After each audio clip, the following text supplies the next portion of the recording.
There is a short scene near the end of the 5th season of Steven Universe where 2 small gems, one red and one blue, stand in front of everyone they love and quietly promise to keep being one person. It is the gentlest moment the show ever made, and it is also the moment that got Steven Universe ripped apart, banned in pieces, edited frame by frame, fought over in op-eds, dragged through social media, and turned into one of the most argued about children's cartoons in the history of the medium. Almost every soft little scene in this show has, at some point, become a scandal. Tonight, we are going through all of them, so get comfortable, turn the lights down, settle in under the blanket, and if you have not subscribed to Futuro yet, it really does help us keep making these long ones. This is going to take a while. The first thing worth saying, before we get into anything specific, is that the word scandal is going to do a lot of work over the next couple of hours, and it is not going to mean the same thing every time. Some of what Steven Universe got dragged into was a real broadcasting decision. A country quietly clipping a scene before it aired, a network deciding an episode could not run in the form it was made.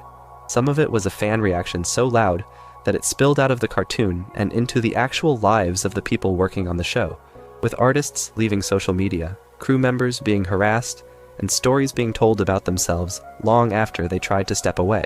Some of it was internal, a creative argument the show was having with itself about whether forgiveness was always the right ending, whether trauma could be hugged out, whether a character who had hurt someone could ever simply be welcomed back, and some of it, the parts that are easiest to laugh at now, were genuinely silly. A song that sounded a little too close to another song, a small joke that became a fan war, a single second of animation that people built entire essays around. We are going to take all of them seriously tonight because the show took itself seriously, and because part of what makes Steven Universe interesting is that it has been picked over for almost a decade now and still keeps producing new things for people to argue about. The other thing worth saying is that this is a show whose creators were, by the standards of children's animation, unusually open about how it was being made. Rebecca Sugar gave interviews. The storyboarders posted art on Tumblr. The voice cast went to conventions and answered questions. That openness is part of why so many of these scandals got the shape they did. When you can talk directly to the people making the thing you love, when you can see their sketches the night they go up, when you can read their thoughts about a scene the morning after it airs, it changes the temperature of the conversation. Loving the show starts to feel like a relationship. Disagreeing with it starts to feel like a betrayal. And so when something happened that a section of the audience did not like, the people involved were right there, named and visible and reachable, in a way that crews on older cartoons almost never were. We are going to keep coming back to that because almost every chapter tonight has it in the background. Steven Universe was a small show with a small team, and the small team was, for years, standing in front of an audience that grew much faster than anyone expected. Let us start somewhere small and specific. There is an episode toward the end of the show's first season called Jailbreak, in which it is revealed that the character Garnet, who has been on the screen since the very first episode, is not actually one person. She is 2 gems, named Ruby and Sapphire, fused together by mutual love. The reveal arrives in the middle of an action sequence, the show stops, Garnet sings a song about how she is made of love, and the children watching at home learn that this gentle giant on their television is, in essence, a romantic relationship in the shape of one woman. The episode aired in the United States in the early months of 2015 and was, more or less immediately, controversial. In several territories abroad, it ran as it was made. In several others, it did not. Cartoon Network feed for the United Kingdom and Ireland made small, quiet changes to a handful of scenes between Ruby and Sapphire across the show's run, trimming an embrace here, cutting a tender moment there, sometimes only a second of footage, but enough that fans began comparing edits frame by frame. The most discussed of these edits did not happen in Jailbreak itself, but in a later episode called We Need to Talk, in which the dance Ruby and Sapphire shared was clipped in a way that, in context, deliberately softened the romance. The network's response at the time was that the cuts were made to fit local broadcasting standards. The audience's response was that the standards in question quietly said, gay love had to be made smaller before it could be shown to children. The show itself never blinked. By the end of the run, Ruby and Sapphire were planning a wedding. By the end of the wedding episode, they were holding hands at the altar in front of every character we cared about. That quiet little cut, made years earlier, is where the long argument about what Steven Universe could and could not show on television actually started. The wedding episode is, on its own, one of the great flashpoints. It is called Reunited, and it aired in the summer of 2018 as part of a string of episodes Cartoon Network ran together that became known among fans as the Heart of the Crystal Gems arc. In the episode, Ruby and Sapphire, after one of them spends most of the season trying to figure out what kind of person she wants to be on her own, choose to formalize the relationship that has been the secret heart of the show since the beginning. Steven officiates. Pearl walks Ruby down the aisle. The vows are short and earnest and a little funny, the way the show always was at its best. It is, by any sane measure, one of the first explicit same-gender weddings ever shown in a Western animated series aimed at children, and it ran on a major channel without anyone in the United States interfering with the broadcast. In some other markets, it did not air at all. The Disney Channel airings in parts of Eastern Europe quietly skipped it. The Cartoon Network broadcast in certain parts of the world clipped it down to something nearly unrecognizable. In the Philippines, where the show had previously aired with extensive cuts to anything that read as queer, the episode did not get a normal broadcast. The discourse around all of this was predictably exhausting. People who loved the show pointed at the wedding as a generational victory. People who hated it pointed at the same scene and called it propaganda. The crew, meanwhile, talked openly about how long they had been waiting to be allowed to do it, and about how surprised they were when, in their home country at least, nobody at the network told them no. Rebecca Sugar, in interviews, was careful and gracious about the cuts abroad. She did not, however, ever pretend they did not happen. The earliest scandal, in a much smaller and sillier sense, was a song. The pilot episode of Steven Universe, which surfaced as a preview earlier in 2013 and then properly began the series in the autumn of that year, opens with Steven himself singing a little tune about an ice cream sandwich shaped like a cat. The product is called Cookie Cat. The jingle is, by design, the kind of catchy nothing you would actually hear in a fake cereal commercial in a children's cartoon. It is also, in the ears of a small number of listeners, suspiciously close in melody to the chorus of an older song by an indie band. The accusations of plagiarism were never serious in any legal sense. No lawsuits were filed, no settlements were reached, no formal complaints were ever lodged by anyone in a position to do anything about it. But for a few weeks in the show's early run, before anyone had really worked out what the show was, the only thing the wider internet had to say about Steven Universe was that the boy in the pilot might be singing a stolen melody. It is funny in retrospect that the very first piece of public conversation about a show that would go on to become one of the most argued about cartoons of the decade was an argument about a song about a frozen dessert. It is also, in a small way, a useful preview of how the rest of the show's life on the internet would go. Every choice would be examined. Every detail would be made into a referendum.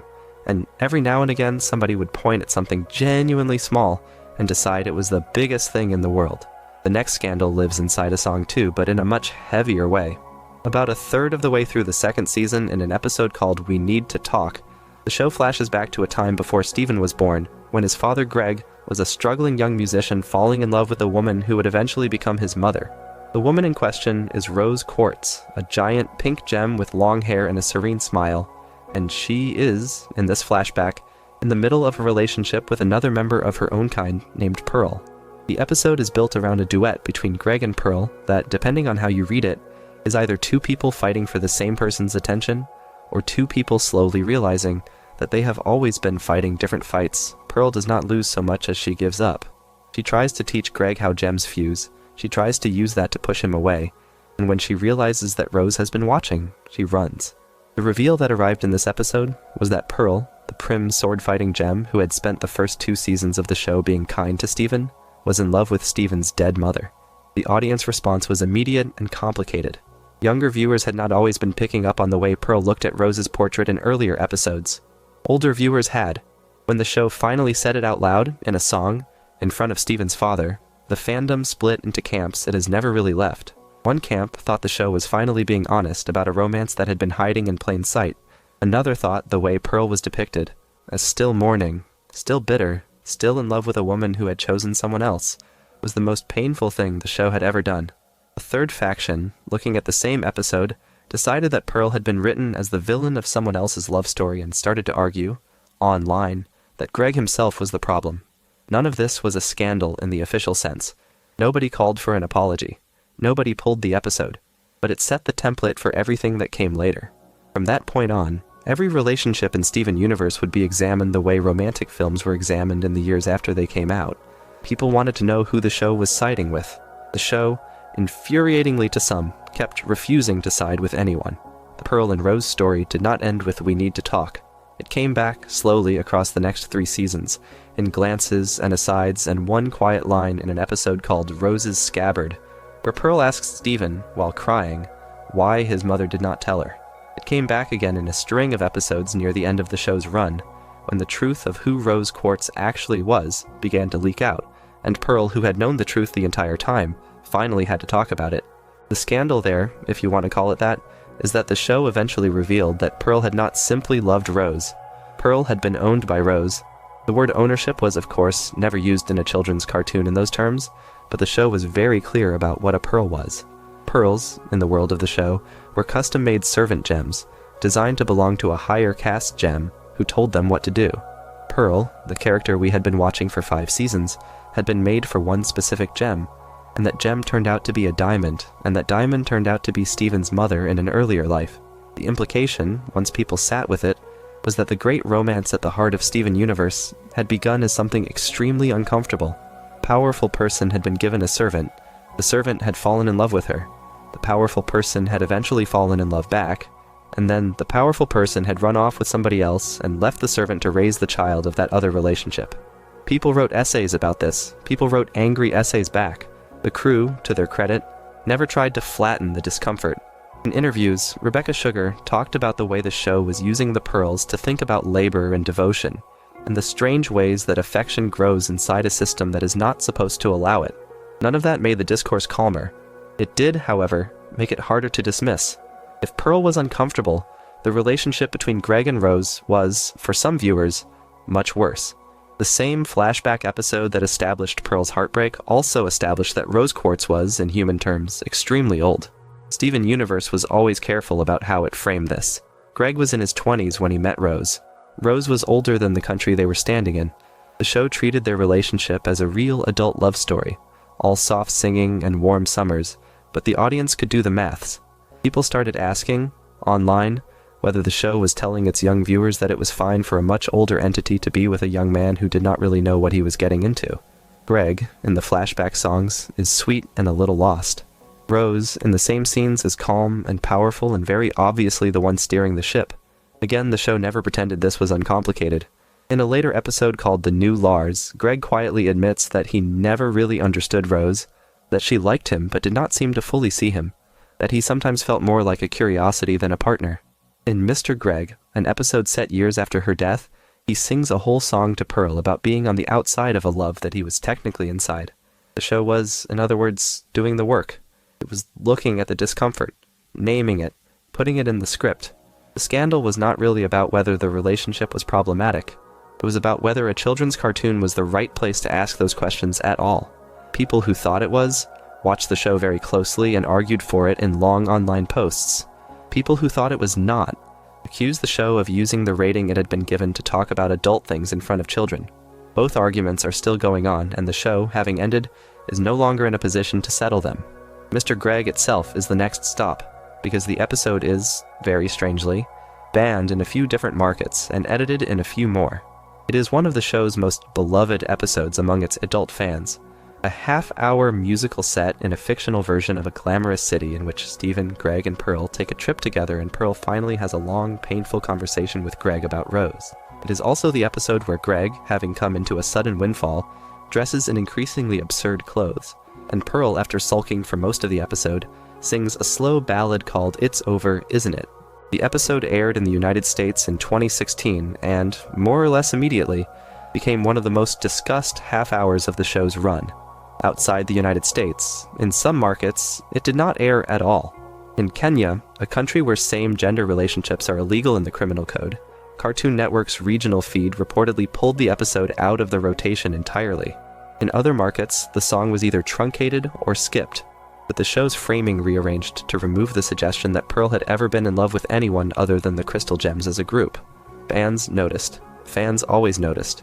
The episode became one of the canaries in the coal mine for international censorship of children's animation in the second half of the 2010s, and got cited in academic writing about how queer storylines in cartoons were being treated in different countries. The show itself, of course, kept going. The very next batch of episodes contained even more material that would not survive a cautious foreign edit. The crew, by this point, seemed to be doing it on purpose. The first season of Steven Universe contained, almost by accident, the seeds of one of the show's biggest later scandals in the form of a character named Pink Diamond. She did not appear on screen for years. She was mentioned, slowly, in fragments. There was a mural of her on a wall in an old gem battleground. There was a song about her death. There was a quiet line near the end of the second season in which an enemy gem accused Rose Quartz of having shattered Pink Diamond personally.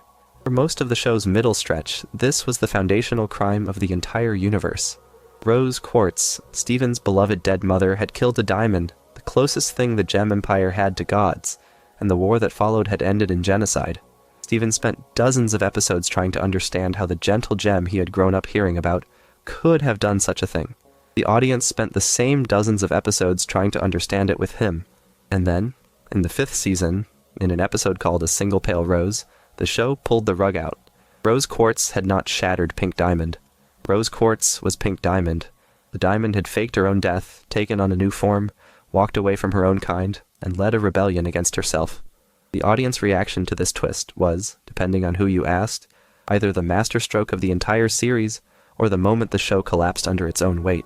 The arguments for the reveal were that it recontextualized every line of the show in a satisfying way, that it made Rose much more interesting than the saintly figure she had been written as in the early seasons, and that it set up a final stretch of episodes in which Steven had to deal with the fact that the woman whose face he wore was also the woman whose crimes the surviving gems were still cleaning up. The arguments against the reveal were that it cheapened the war, that it turned the conflict from a story about an oppressed underclass rising up against their colonizers into a story about a god having a tantrum, that it absolved the Empire by making the rebellion an inside job, and that it made every previous gem who had been hurt by Rose's death into a casualty of a lie.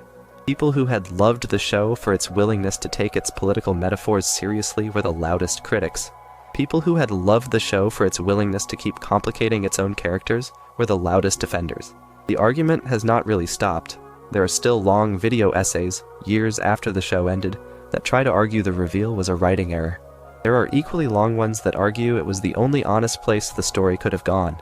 The crew, for their part, talked openly in interviews about how long they had known. The seeds, they said, had been there from the first season. The mural was deliberate. The song was deliberate. The shape of Pink Diamond, the way she always carried herself, all of it was set up. Whether you bought any of that depended in the end on whether you felt the show had been planning the reveal the whole time, or whether it had decided on it later and then gone back to claim it had always been the plan. Both readings have their defenders. Neither has won. The next chapter has its own dedicated controversy, and it has the unusual quality of being a controversy that the show actually addressed inside the show itself. There is a character named Bismuth who appears for the first time near the end of the 3rd season in an episode that shares her name. She is a former member of Rose Quartz's rebellion, a big, strong blacksmith gem with a warm laugh and a fierce love for the cause, and she is freed, after thousands of years in suspended storage, by Steven himself. For most of her introductory episode, Bismuth is one of the best new characters the show had introduced in a long time. She tells stories about the old days. She sings. She forges a sword for Steven. She greets the rest of the crystal gems with so much joy that you can feel how much she missed them. And then, at the end of the episode, she shows Steven a weapon she has been working on, a weapon designed to permanently destroy a gem, rather than simply force her back into her stone. And she explains that this is the only way the rebellion can actually win. Steven refuses. Bismuth pushes. Steven, in a panic, refuses again. They fight. Steven wins. And then, instead of telling the other crystal gems what happened, Steven seals Bismuth back into the bubble Rose had once sealed her into, and lies to everyone who loved her about where she is. The episode caused a real argument among older viewers when it aired. The argument was not really about whether shattering a gem was a good thing to teach children, which was an easier question. The argument was about whether Steven, the hero of the show, had done something close to murder by deceit. Bismuth had not attacked anyone outside of her fight with Steven. She had simply held an opinion the protagonist could not stomach. The show, and the episode itself, framed Steven's choice as the only choice he could have made. The audience, in the weeks that followed, did not all agree. People wrote long, careful essays about how the episode was, perhaps unintentionally, telling its viewers that radical violence in service of survival was beyond the pale even when the opposition was a literal empire of slavers. Other essays pointed out that Bismuth had been written as a black-coded character voiced by a black actress, and that the choice to silence her by bubbling her away because she advocated for the destruction of her oppressors landed in a particular and uncomfortable way. The show, very unusually, did not let the question stay unanswered. 2 seasons later, in an episode called Maid of Honor, Steven goes back to the temple, unbubbles Bismuth, and tells her the truth about what happened. Bismuth, after some heartbreak, forgives him. The crystal gems welcome her back. The show, by the end of its run, gave her some of its most heroic moments and made her a fixture of the household. The argument about whether all of that fully resolved the original problem is, like most of the arguments about Steven Universe, still ongoing. But the show, at least, was willing to come back to its own controversies, which is more than most cartoons of its size ever did. There is a relationship in Steven Universe that, for a long stretch of the show's middle seasons, was the single most argued about thing in the entire fandom. The 2 gems involved are Lapis Lazuli and Jasper. Lapis was introduced in the first season as a prisoner, a small blue gem who had been trapped inside a mirror for thousands of years and who, when she was finally freed, simply flew home to a place she could not really return to. Jasper was introduced toward the end of the show's early run as a soldier, a large orange gem who had been sent by the Diamonds to retrieve Steven and his friends, and who was, by every measure of the show's politics, a true believer in the Empire. Their stories collided in an early finale when Jasper, losing a battle, demanded that Lapis fuse with her. Lapis, who had been promising the entire episode to do whatever it took to protect Steven, said yes. The fusion that resulted, a monster named Malachite, was held together by hatred and fear, and Lapis spent the next several episodes deliberately dragging it to the bottom of the ocean to keep Jasper imprisoned along with her. The show then proceeded to spend the next 2 seasons on the consequences. Lapis was, by any clear reading, a gem who had been deeply traumatized by the time she spent fused with Jasper. Jasper was, by an equally clear reading, a gem who had been deeply traumatized by the same fusion and by everything that came after. The 2 of them, in interviews and in fan analysis, were widely read as a metaphor for an abusive relationship. The metaphor was not subtle. Lapis described the fusion as the worst thing that had ever happened to her. Jasper, after being shattered, healed, corrupted, and uncorrupted, eventually came around to seeing Steven as a teacher and a leader.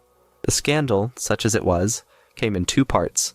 The first was that some viewers felt the show was siding with the wrong character, that Jasper's eventual redemption arc in Steven Universe Future was an insult to Lapis, and to the people in the audience who had read themselves into Lapis's experience. The second was that some viewers felt the show was siding with the wrong character in the opposite direction, that Lapis was being given a free pass for what she had done to Jasper during their time at the bottom of the ocean, and that the show was refusing to admit that abuse, in the world of gems, could run both ways. Both camps wrote at length. The show, characteristically, refused to settle the question. In Future, Lapis and Jasper barely interact. The wound is acknowledged, the wound is left open, and the show moves on. People are still mad about it. While we are on the subject of Lapis, it is worth saying a few words about the way the show used her as one of its primary vehicles for talking about depression. Lapis spends most of the 3rd and 4th seasons living in a barn with another gem, Peridot, and doing very little. She refuses to fly. She refuses to talk about her past. She paints, in a quiet, listless way, but mostly she sits. The show treats this as recovery, not laziness, and the supporting characters around her are gentle with it. The scandal, in this case, is small and specific. There was a vocal segment of the audience, particularly during the show's middle seasons, that felt the show was romanticizing a kind of withdrawn, melancholic stasis as a personality, and that Lapis as a character was being written less as a person and more as a mood. Other viewers, including a noticeable number of people who openly identified as having struggled with depression themselves, said the opposite, that Lapis was the most accurate depiction of long-term depressive numbness they had ever seen in a cartoon. Both reactions are real. Both are still online if you go looking. The show itself never picked between them. It just kept showing Lapis sitting on the porch of a barn, painting, not quite ready, and trusted its audience to recognize the shape of what they were watching. The next scandal is one that left the screen entirely and went into the actual lives of the people working on the show. In the autumn of 2016, a storyboarder named Lauren Zook, who had worked on Steven Universe for a couple of years and who was widely loved among fans for her writing of Lapis and Peridot, deactivated her Twitter account. She had been receiving for months a steady stream of messages from a portion of the audience who had decided that her storyboards were responsible for advancing one gem couple and not another. The The gem couple in question was Lapis and Peridot. The other couple, the one some fans wanted instead, involved Peridot and Amethyst. The pairing wars in the Steven Universe fandom were, by 2016, completely out of control. They were not exclusively the fault of any one corner of the audience. They were, however, particularly intense in the corner that had decided to direct its anger at named identifiable members of the crew, and Lauren Zook became, for a stretch, the focal point. She left Twitter quietly. She talked about it later, briefly in a few public posts, but mostly she stopped posting publicly and went on with her career. The episode is widely cited when people talk about the Steven Universe fandom now as a turning point. It was the moment a section of the audience moved from arguing about the show to attacking the people making it in a way that had real consequences for real people, and the way that those consequences fell on a woman in a job that was already underpaid was, even at the time, not lost on anybody. It was not the only such incident. There had been, a couple of years earlier, a much more painful episode involving a fan artist whose work depicting Steven Universe characters in different body shapes had become the target of an online campaign of harassment. The campaign culminated, by her own public account, in a suicide attempt. She survived. The story drew international press at the time, with outlets writing about the dangers of online fandom and about the particular intensity of Steven Universe's audience. The show's crew, including Rebecca Sugar, made public statements at the time urging fans to be kinder to each other. The harassment, of course, did not stop. It moved. It changed shape. It found new targets. And it became, in the years that followed, one of the things people pointed at when they tried to explain why Steven Universe's fandom, despite producing some of the most thoughtful fan writing on the internet, had a reputation it could never quite shake. The scandals here are not about the show itself. They are about what the show, through no fault of its own, had become a stage for. They are worth including in any honest accounting of the show's controversies because they shaped the way the people making it could and could not speak in public, and they shaped, in ways we will probably never fully measure, the choices the show made in its final season. There is, sitting alongside all of this, the ongoing story of how Steven Universe was actually produced. The show was made by a small crew, by the standards of a major American children's animation production. The credits ran short. The same names came back episode after episode. Crew had developed over the years an identity that fans started calling the Crewniverse, with their own conventions, their own running jokes, their own visible presence on social media. The Crewniverse was, in many ways, one of the most beloved animation teams of the decade. They were also, for most of the show's run, working under the kind of schedule and budget pressure that is normal for cartoons, and abnormal for any other kind of art. Episodes were held back, sometimes for months at a time, while Cartoon Network decided when to air them. Production seasons did not match broadcast seasons. People on the crew gave interviews, occasionally, that mentioned long hours and tight deadlines and creative arguments. Toward the end of the show's run, there were public reports of layoffs and restructuring at the studio, and a general sense, in the way the crew talked about their work, that the original team had been gradually winnowed down. None of this was, by itself, a scandal. It is what happens to almost every long-running animated television show. But it shapes, in important ways, how you should read the show's later seasons. By the time Steven Universe Future aired in late 2019 and early 2020, the production was running on a much shorter rope than it had been when the first season went out, and the show's increasingly tight, almost claustrophobic focus on Steven himself was a function of both creative choice and practical necessity. The crew, in interviews afterward, was open about this. They wanted, in the final stretch, to tell a small story about one person. They also did not have, by that point, the room to tell a big story about anyone else.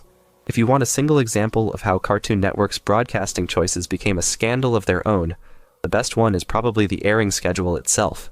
Steven Universe was, throughout most of its run, an extremely inconsistent show in terms of when its episodes actually showed up on television.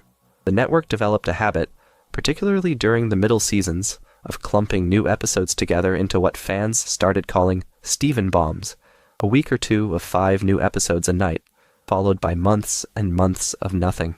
This was not in itself an attack on the show. It was simply how Cartoon Network had decided to push event programming in a streaming era. For fans, however, the Steven Bomb pattern meant that Steven Universe spent more time off the air than on. New episodes would show up in some markets before they showed up in others, with several extended periods during which the show aired weeks, earlier in places like Australia, Latin America, or parts of Europe than it did in its home country. Spoilers leaked. Storyboards leaked. Entire episodes ended up online in low-quality versions ripped from foreign broadcasts, days before the official American airing. The crew, on Tumblr and Twitter, asked fans politely not to spread leaks. The leaks happened anyway. By 2017, it was widely understood that Cartoon Network's release strategy was actively hurting the show's chances of reaching its audience the way the audience wanted to be reached. There were public letters. There were petitions. There was a long stretch in which the show's official social media accounts seemed to be in a kind of soft standoff with the network's marketing. It was a scandal of pure scheduling, of the kind that streaming services have largely made obsolete, but at the time it consumed a real amount of the fandom's attention, and it shaped, in measurable ways, how the show was received in its later seasons. The biggest single broadcast scandal, in the sense of an episode that genuinely could not air in places where almost everything else could, is the wedding episode we touched on earlier. But the second biggest is probably an episode called Alone Together, which aired in the first season of the show, and which, almost without commentary at the time, introduced one of the most beloved and most argued about characters in the entire series, a person named Stevonnie. Stevonnie is what happens when Steven, who is a half-human boy, and his closest friend Connie, who is a human girl, accidentally discover that they can fuse the way gems fuse. Fusion is a single person, taller than either of them, with both their voices layered together, who is neither a boy nor a girl in any way the show is willing to flatten. The episode is, on its own, a tender little story about two kids learning what it feels like to have a body that does not fit any of the boxes other people have made for them. It is also the episode that introduced, into a children's cartoon airing on a major channel in the middle of the day, a character that the show itself, in interviews afterward, was quietly happy to describe as non-binary and intersex-coded. In some markets, the episode aired with cuts. In a few markets, a particular dance sequence between Stevonnie and a flirtatious side character was edited down to remove anything that read as romantic. In a few others, the episode did not air at all. The discourse, by the time it had time to develop, settled into two camps.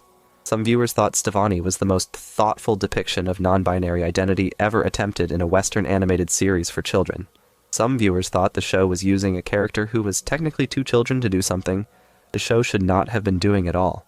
Both camps were loud about it. Both camps are still loud about it. The show, for what it is worth, kept bringing Stevonnie back in episode after episode, treating the fusion as a real and present member of the cast, and the crew, when asked, was always patient and clear about what they were doing. Stevonnie was not a stunt. Stevonnie was the point. We should talk about the way the show handled bodies in general, because it is one of the places where the show drew, fairly or unfairly, some of its most pointed criticism. From the very first episode, Steven himself was drawn as a chubby kid. Amethyst, one of the central gems, was drawn as a short, round, purple woman with a soft middle. Garnet was drawn tall and square-shouldered. Rose Quartz, when we eventually saw her in flashbacks, was drawn as a giant. Pearl was thin. Greg, in the present day, was a stocky man with a receding hairline.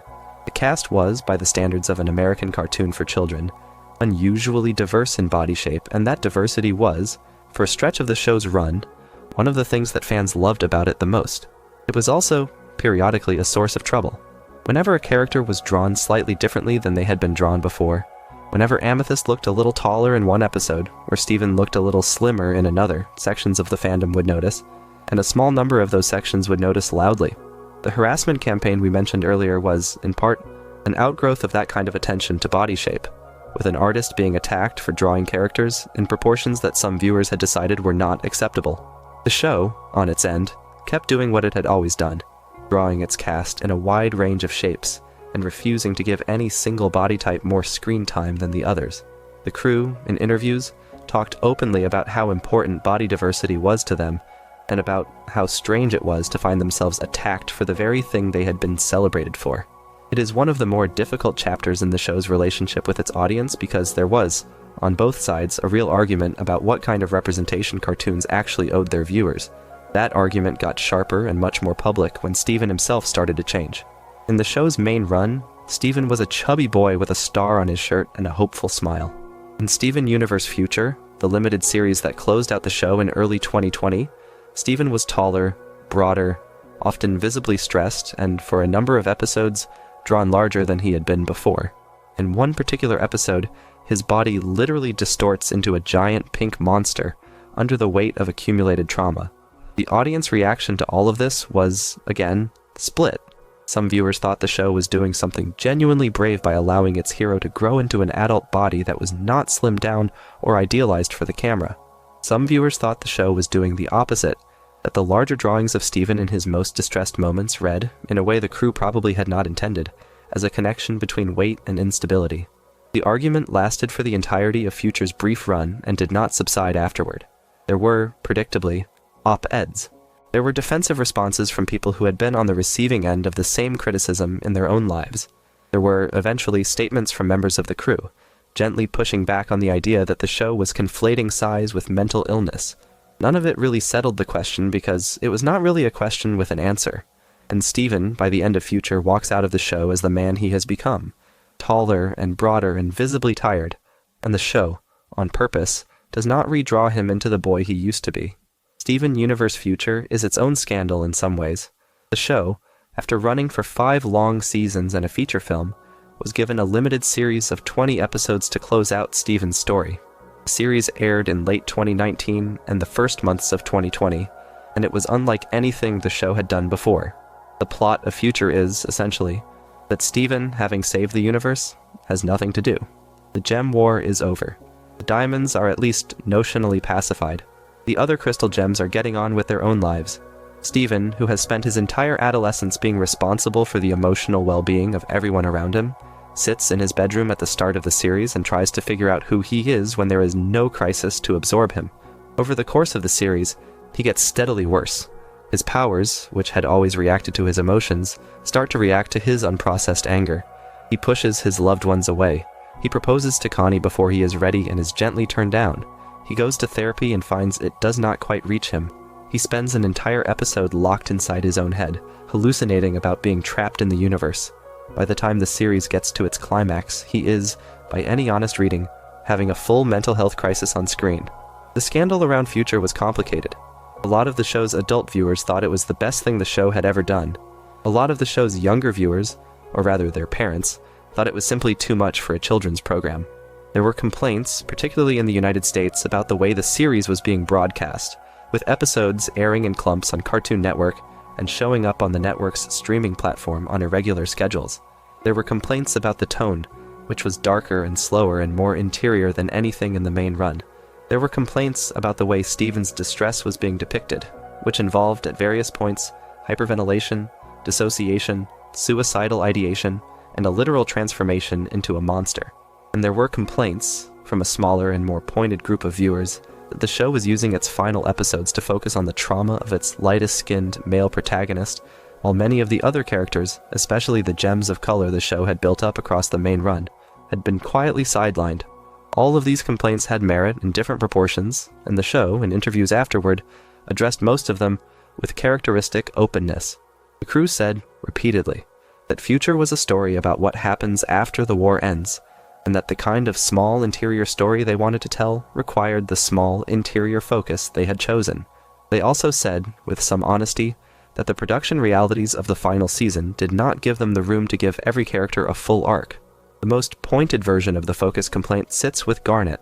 Garnet, the fusion of Ruby and Sapphire, the closest thing the show had to a parental figure for Steven, the character who had been at the center of so many of the main run's most political and most emotional episodes, almost disappears in Future.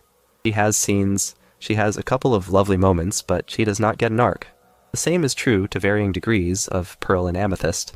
The series is so tightly focused on Steven that everyone else fades into the background. The scandal here, again, is in the framing. If you accept that Future is a closed story about one specific person's mental health, the supporting cast's reduced presence makes sense. If you wanted Future to be a continuation of the ensemble show that Steven Universe had been for years, the reduced presence is a betrayal. Both readings are defensible. The crew, when asked, defended the choice they had made, but they did not pretend they had not made it. By the time the series ended, with Steven driving away from Beach City to figure out who he was on his own, the show had become, by design, a story about leaving everyone you love so you can finally hear yourself think. Whether that was the right place for the story to go is one of the longest-running arguments in the fandom, and it is, like most of these arguments, never going to fully resolve. There is a single character introduced in Future who deserves her own chapter, and that is Spinel. Spinel was actually introduced before Future began, in the Steven Universe movie, which aired in 2019 between the end of the main series and the start of the limited series. The movie's plot is that Pink Diamond, before she ever became Rose Quartz, had a friend named Spinel, and that when Pink Diamond left for Earth, she told Spinel to wait in a particular garden, and that Spinel obediently waited there, alone, for thousands of years, until she figured out that Pink was never coming back. By the time we meet her, Spinel is broken. She has been ground down by abandonment into a character who can no longer tell the difference between love and pain. She arrives on Earth as a villain. She tries to kill everyone Steven loves, and then, in the movie's third act, she is gently talked down by Steven and partially redeemed. The scandal around Spinel was, in some ways, the most painful argument the show had with itself. Spinel's story, very deliberately, mirrored the story of an abused or abandoned child. Her introduction song, sung in the movie before she revealed her real intentions, was a deliberate parody of the kind of cheerful musical numbers that children's films had taught a generation of viewers to expect. When the song turned dark, the audience reaction was immediate and intense. Some viewers, particularly those who had themselves been abandoned or abused as children, said that Spinel was the most accurate depiction of their experience they had ever seen in a film. Others said the opposite, that Spinel's redemption arc, which happened essentially over the course of a single conversation, was an insult to anyone who had actually had to do the work of healing from that kind of trauma. The argument was particularly sharp, because the resolution of Spinel's arc in the movie was that she went home with the Diamonds, the same family of people whose original member had hurt her so badly in the first place.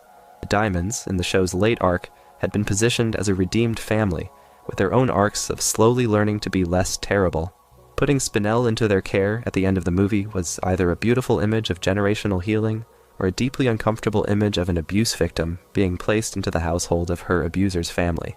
People are still arguing about which one it was. The show, in future, did not bring Spinel back in a major way. She is mentioned, she is seen, briefly, but her story, as far as the screen is concerned, is essentially closed. The Diamonds themselves, of course, are the show's most contested redemption arc. By the end of the main series, the show had decided that the Diamonds, the giant matriarchal rulers of an empire built on slavery and genocide, were going to be welcomed back into the lives of the people they had spent thousands of years oppressing. White Diamond, the oldest and most controlling of the four, had been the final boss of the original series. Yellow Diamond and Blue Diamond, her lieutenants, had been the show's primary villains for years. Pink Diamond, the youngest, had been Steven's mother. The series finale of the main run, an episode called Change Your Mind, ends with Steven and the Diamonds standing together in a gem garden, having unfused, having forgiven, having agreed to stop the cycle of corruption that the Diamonds had set in motion when they thought Pink was dead. The episode is one of the most visually beautiful things the show ever made. It is also the moment, depending on who you ask, that the show either earned or lost its political credibility. The arguments on each side are by this point familiar. Defenders of the finale point out that the show had been building, from its earliest episodes, toward a vision of conflict resolution that took restorative justice seriously, that the Diamonds were going to have to do the actual work of repair across decades, and that the finale was simply the moment they agreed to start, and that refusing to give the Diamonds any chance of growth would have meant writing them as flat villains in a show that had never written anything else as flat. Critics of the finale point out that the show had built, in its earliest episodes, a metaphor of colonial resistance, that the Crystal Gems had been written as freedom fighters and the Diamonds as the rulers they were fighting against, and that ending the story by having the freedom fighters welcome the colonizers into their home, more or less without consequence, was an act of political cowardice. Both arguments have merit. Both arguments are still being made, in academic writing and in long-form video essays, years after the show ended. The crew, in interviews, has consistently defended the choice. They wanted, they have said, to write a show that took the idea of forgiveness as seriously as it took the idea of resistance, and they were willing to take the criticism that came with it. Whether that defense holds up depends, in the end, on what you think a children's cartoon is for, and whether you think the metaphor was the point or the people inside the metaphor were the point. The show was, characteristically, both at once. The scandal was that you could not always tell which it was being at any given moment. Sitting alongside the Diamond arc is a smaller, but in some ways more pointed, scandal involving the character who eventually came to be known as Pink Pearl.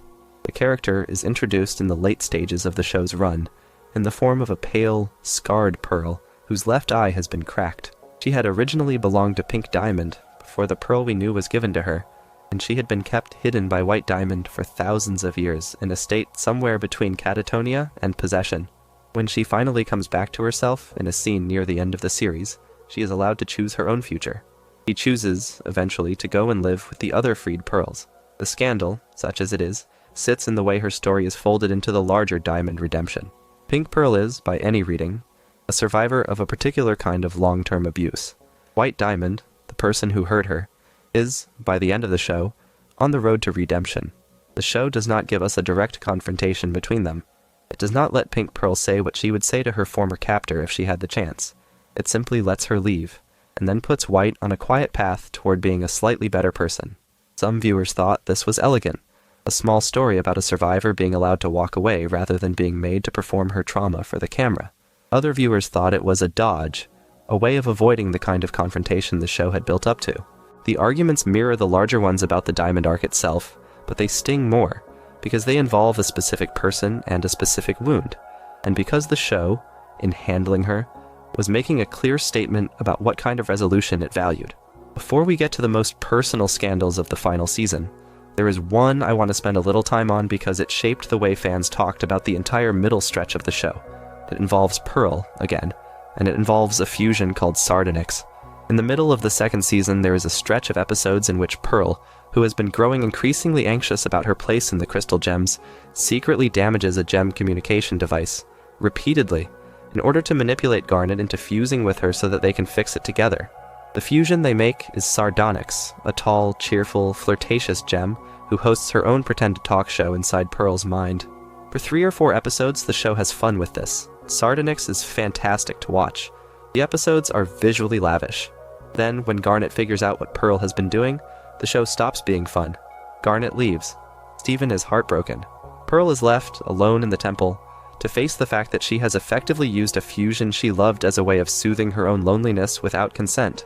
The episodes that close this arc, particularly one called Cry for Help, were among the show's most adult ever made. The discourse around them was correspondingly heavy. Some viewers thought Pearl's behavior was, in the metaphor the show was clearly building, an act of consent violation, and that the show was being unusually honest about how a person you love can hurt you in ways that the relationship has no language for. Other viewers thought the show was overplaying the metaphor, that Sardonyx was a fictional fusion, and that treating Pearl as if she had done something genuinely unforgivable was to flatten what was, in the end, a story about an insecure friend doing a stupid thing for a sad reason.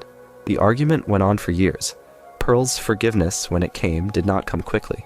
Garnet was furious for episodes. The other Crystal Gems took sides. By the end of the arc, the show had landed on a careful, mature kind of reconciliation, with Pearl having to do real work to earn her way back.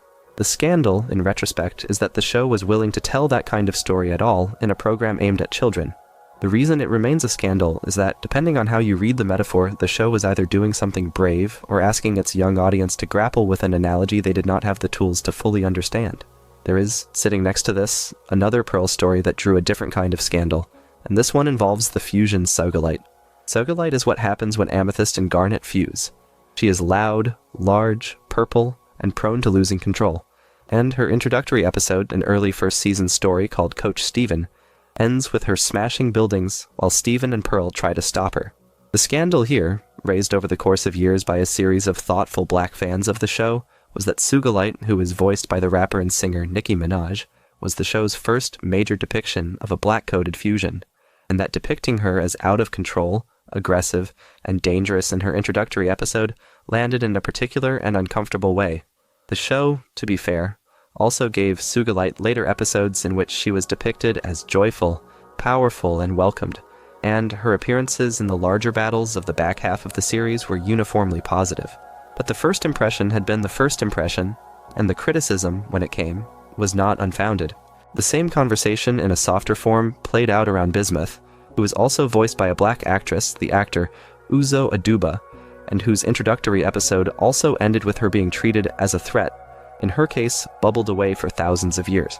The scandal here is not mostly that the show was being deliberately racist. The scandal is that the show, which had been built on careful, thoughtful representation of marginalized people, sometimes made choices about the introductions of its black-coded characters that, when laid out side by side, looked like a pattern. The show, in interviews, and in later episodes, did the work of complicating those impressions. The pattern, however, was real, and the people who pointed it out at the time were largely vindicated by the way the conversation about black representation in animation evolved over the rest of the decade. There is, of course, a positive flip side to all of this, and it has to do with the casting of Garnet. Garnet is voiced by the Grammy-winning singer Estelle, who is a black British woman, and Garnet, in her unfused state, is a black coded character in every aspect of her design, her voice, her singing, and her relationship to motherhood within the show.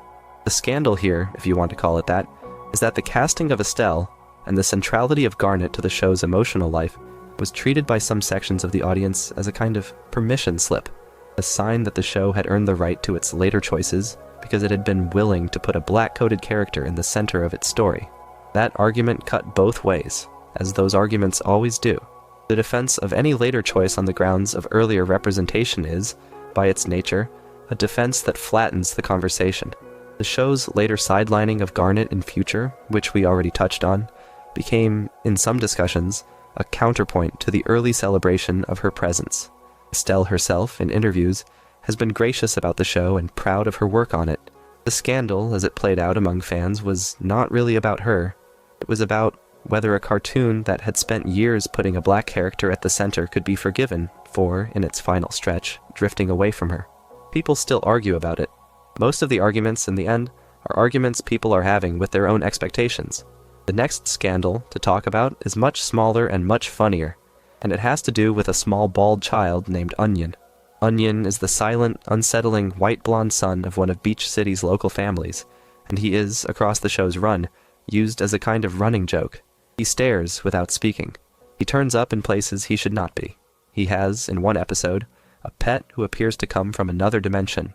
He moves through the show like a low-key horror character in a program that is otherwise about feelings and fusion. The scandal, such as it is that some viewers found him increasingly deeply uncomfortable, and that the show kept finding new ways to make him weirder. He befriends a giant mutant fusion at one point.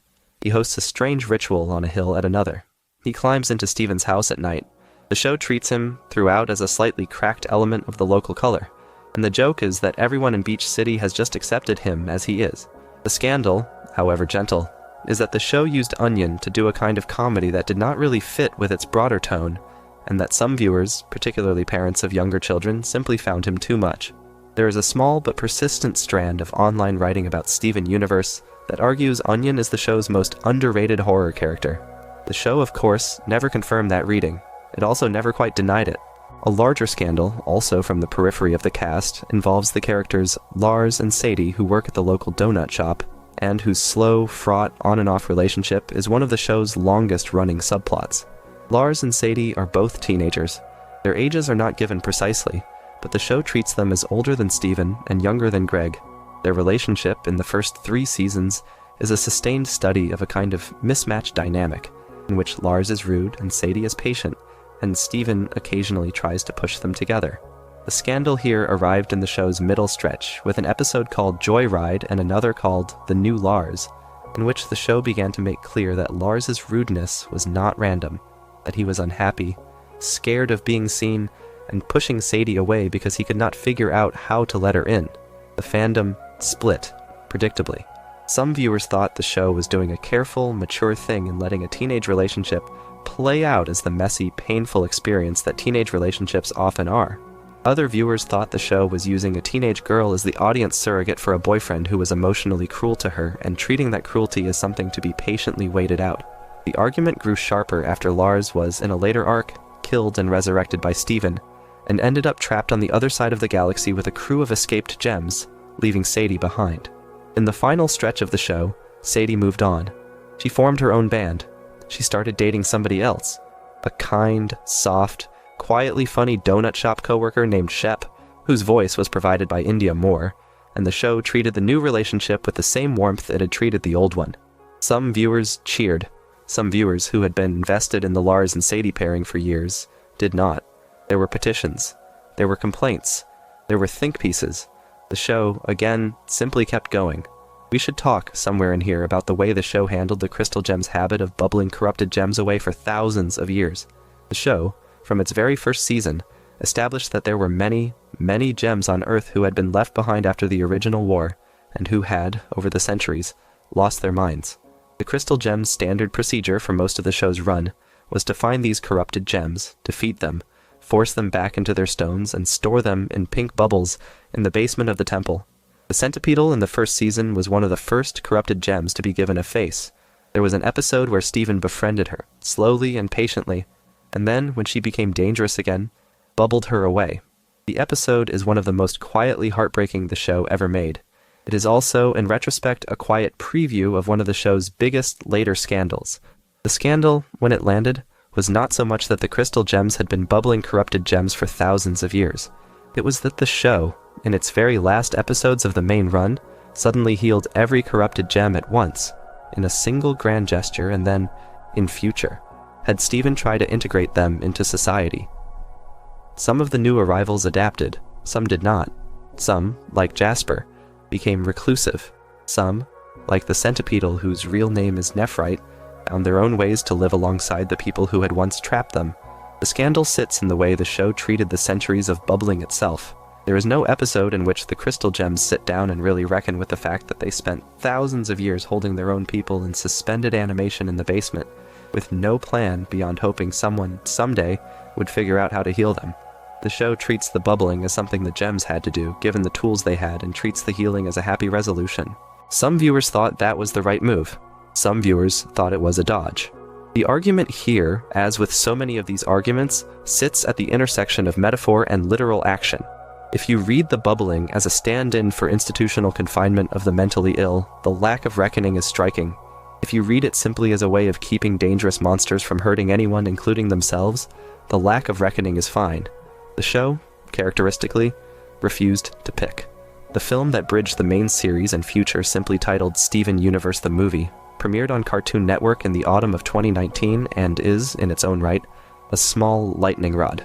The film introduced Spinel, as we have discussed. It also did something that made a portion of the audience furious, which was that it depowered most of the Crystal Gems in its first act and made them spend the rest of the film slowly recovering their personalities. Pearl, after being hit by Spinel's weapon, regressed into a blank, devoted Pearl, ready to serve any owner. Amethyst regressed into a frightened, newly emerged gem. Garnet was split into Ruby and Sapphire, who had to slowly remember why they had ever fallen in love with each other. The film, in other words, used its opening to dismantle most of the show's most beloved relationships, and then spent its second and third acts putting them back together. Some viewers loved this. They thought it was a clever way of using the medium of a feature film to show, in a compressed form, how the characters had grown into themselves over 5 seasons of television. Some viewers, particularly those who had spent the last year working through grief that the show had ended, found the dismantling unbearable, and the rapid reassembly that followed unsatisfying. The film, on the whole, was warmly received by critics. It received an Emmy nomination. It also became, particularly among older fans of the main run, a point of ongoing argument. People who had wanted the show to end with the finale of the 5th season, with the diamonds redeemed and the Crystal Gems triumphant, now had a film in a limited series that complicated those endings, and not everyone was happy to have those complications. If you want a single example of the kind of scandal that simply did not happen in the show but happened around it, the casting of Spinel is a good one. Spinel was voiced by Sarah Stiles, a Broadway actress whose performance in the film, particularly during the song Drift Away, became one of the most discussed musical moments in the show's history. The performance was beautiful. It was also, in a small corner of the internet, treated as a kind of intrusion, with a section of the fandom complaining that the film had pulled in a guest voice for one of its biggest emotional beats rather than using one of the show's regular performers. The criticism was, to be honest, never very loud, and Sarah Stiles received almost universal praise for her work. But it sat alongside a smaller, more persistent strand of fan complaint about the show's later seasons that had to do with how the production seemed to be reaching outside its original family for its biggest emotional moments. The show, in its later years, had brought in guest performers like Patti LuPone for Yellow Diamond and Lisa Hannigan for Blue Diamond. These choices were creatively defensible and, in most cases, wildly successful. They were also, for a particular kind of fan, a sign that the show was changing in ways they were not ready for. The scandals here are small and inside baseball. They are worth mentioning because they were, in their way, part of the larger conversation about the show. and because they are a reminder that even the most beloved choices in the show's history were not loved by everyone. The relationship between Steven and Connie is the show's most sustained romantic plot, and it is, predictably, a place where scandals collected. Connie is introduced in the first season as a quiet, intelligent girl who lives nearby and who, over the course of the show, becomes Steven's best friend, his fusion partner as Stevonnie, his sparring partner, and, in the final stretch, his partner in a much more complicated way. The scandal, when it arrives in future, is around Steven's proposal. In an episode called Together Forever, Steven, who is in a state of deep emotional distress that he is mostly hiding from himself, proposes to Connie on the beach. Connie, who is by every reasonable estimate a teenager closer to the age of leaving for university than the age she had been when the show began, says no. Gently and clearly, she tells Steven that she loves him, that she wants to be with him, but that he has not given himself the time to figure out who he is when he is not saving everyone. The audience response was, again, complicated. Some viewers thought the proposal was the most honest and heartbreaking thing the show had ever depicted, a moment of two teenagers loving each other while one of them was very, obviously not okay. Others thought the proposal was wildly inappropriate for a children's cartoon, that the show was teaching its young viewers that you should marry your high school crush, and that the depiction of Steven's distress was being used as a way of making the proposal romantic instead of alarming. The arguments lasted for the rest of Future's run. Connie, by the end of the series, is still in Steven's life. They are not engaged. They are, as far as the show is willing to say, simply still figuring it out. The scandal, in the end, was not really about whether teenagers can or should propose. It was about whether the show was being clear enough that it was depicting an unwell choice, or instead, was depicting an unwell choice and quietly endorsing it. People are still arguing about it. There is one more pair of late series episodes that deserve their own chapter, because they generated some of the most uncomfortable conversation the show ever had. The episodes are Familiar, and the chunk of 5th season episodes set on the Diamond homeworld, in which Steven, having gone to confront the Diamonds, ends up living briefly in Pink Diamond's old palace, dressing in her old clothes, and performing, for the Diamonds, a kind of theatrical version of being their lost sister. The episodes are full of moments that read, to many adult viewers, as deeply uncanny. Steven is half-hugged, half-held captive by people who, in the show's own metaphor, are abusive parental figures. He is dressed up and paraded. He is petted by Yellow and Blue Diamond, as if he is a stuffed animal version of the person they lost. He performs grief for them very badly, and they accept the performance because they are desperate. The scandal around these episodes is that they were, in a program aimed at children, doing something genuinely unsettling, and that some of the imagery, especially the soft, possessive grasping of Steven by the larger Diamonds, was uncomfortable in a way that the show could not entirely diffuse. The defenders of the arc, of which there are many, argued that the discomfort was the point, that the show was building, deliberately, the kind of imagery that would later allow it to land its final reckoning with the Diamonds. The critics of the arc, of whom there are also many, argued that the show was, in pursuit of a metaphor, putting its young hero in a series of situations that, in a different show, would have read as outright child endangerment. The arc is, by any honest reading, one of the most emotionally intense the show ever produced. It is also one of the places where the line between an interpretive metaphor and a literal depiction got the blurriest. The show, characteristically, refused to draw a sharp line. It trusted the audience to feel the discomfort and to keep watching. We have spent a lot of time inside the show. We should spend some time outside it, with the woman who made it. Rebecca Sugar is the creator of Steven Universe. She came to the show after several years of working on Adventure Time, where she had written and storyboarded some of that show's most emotionally honest episodes, and she pitched Steven Universe to Cartoon Network in the early 2010s. The show was greenlit in 2012. The pilot first surfaced in 2013. The series proper began later that same year. Rebecca Sugar was, at the time of the pilot, the first solo woman to create a series for the network. That, by itself, was a small scandal, in the sense that it became news, and that the news made clear how long Cartoon Network had taken to put a woman in that role.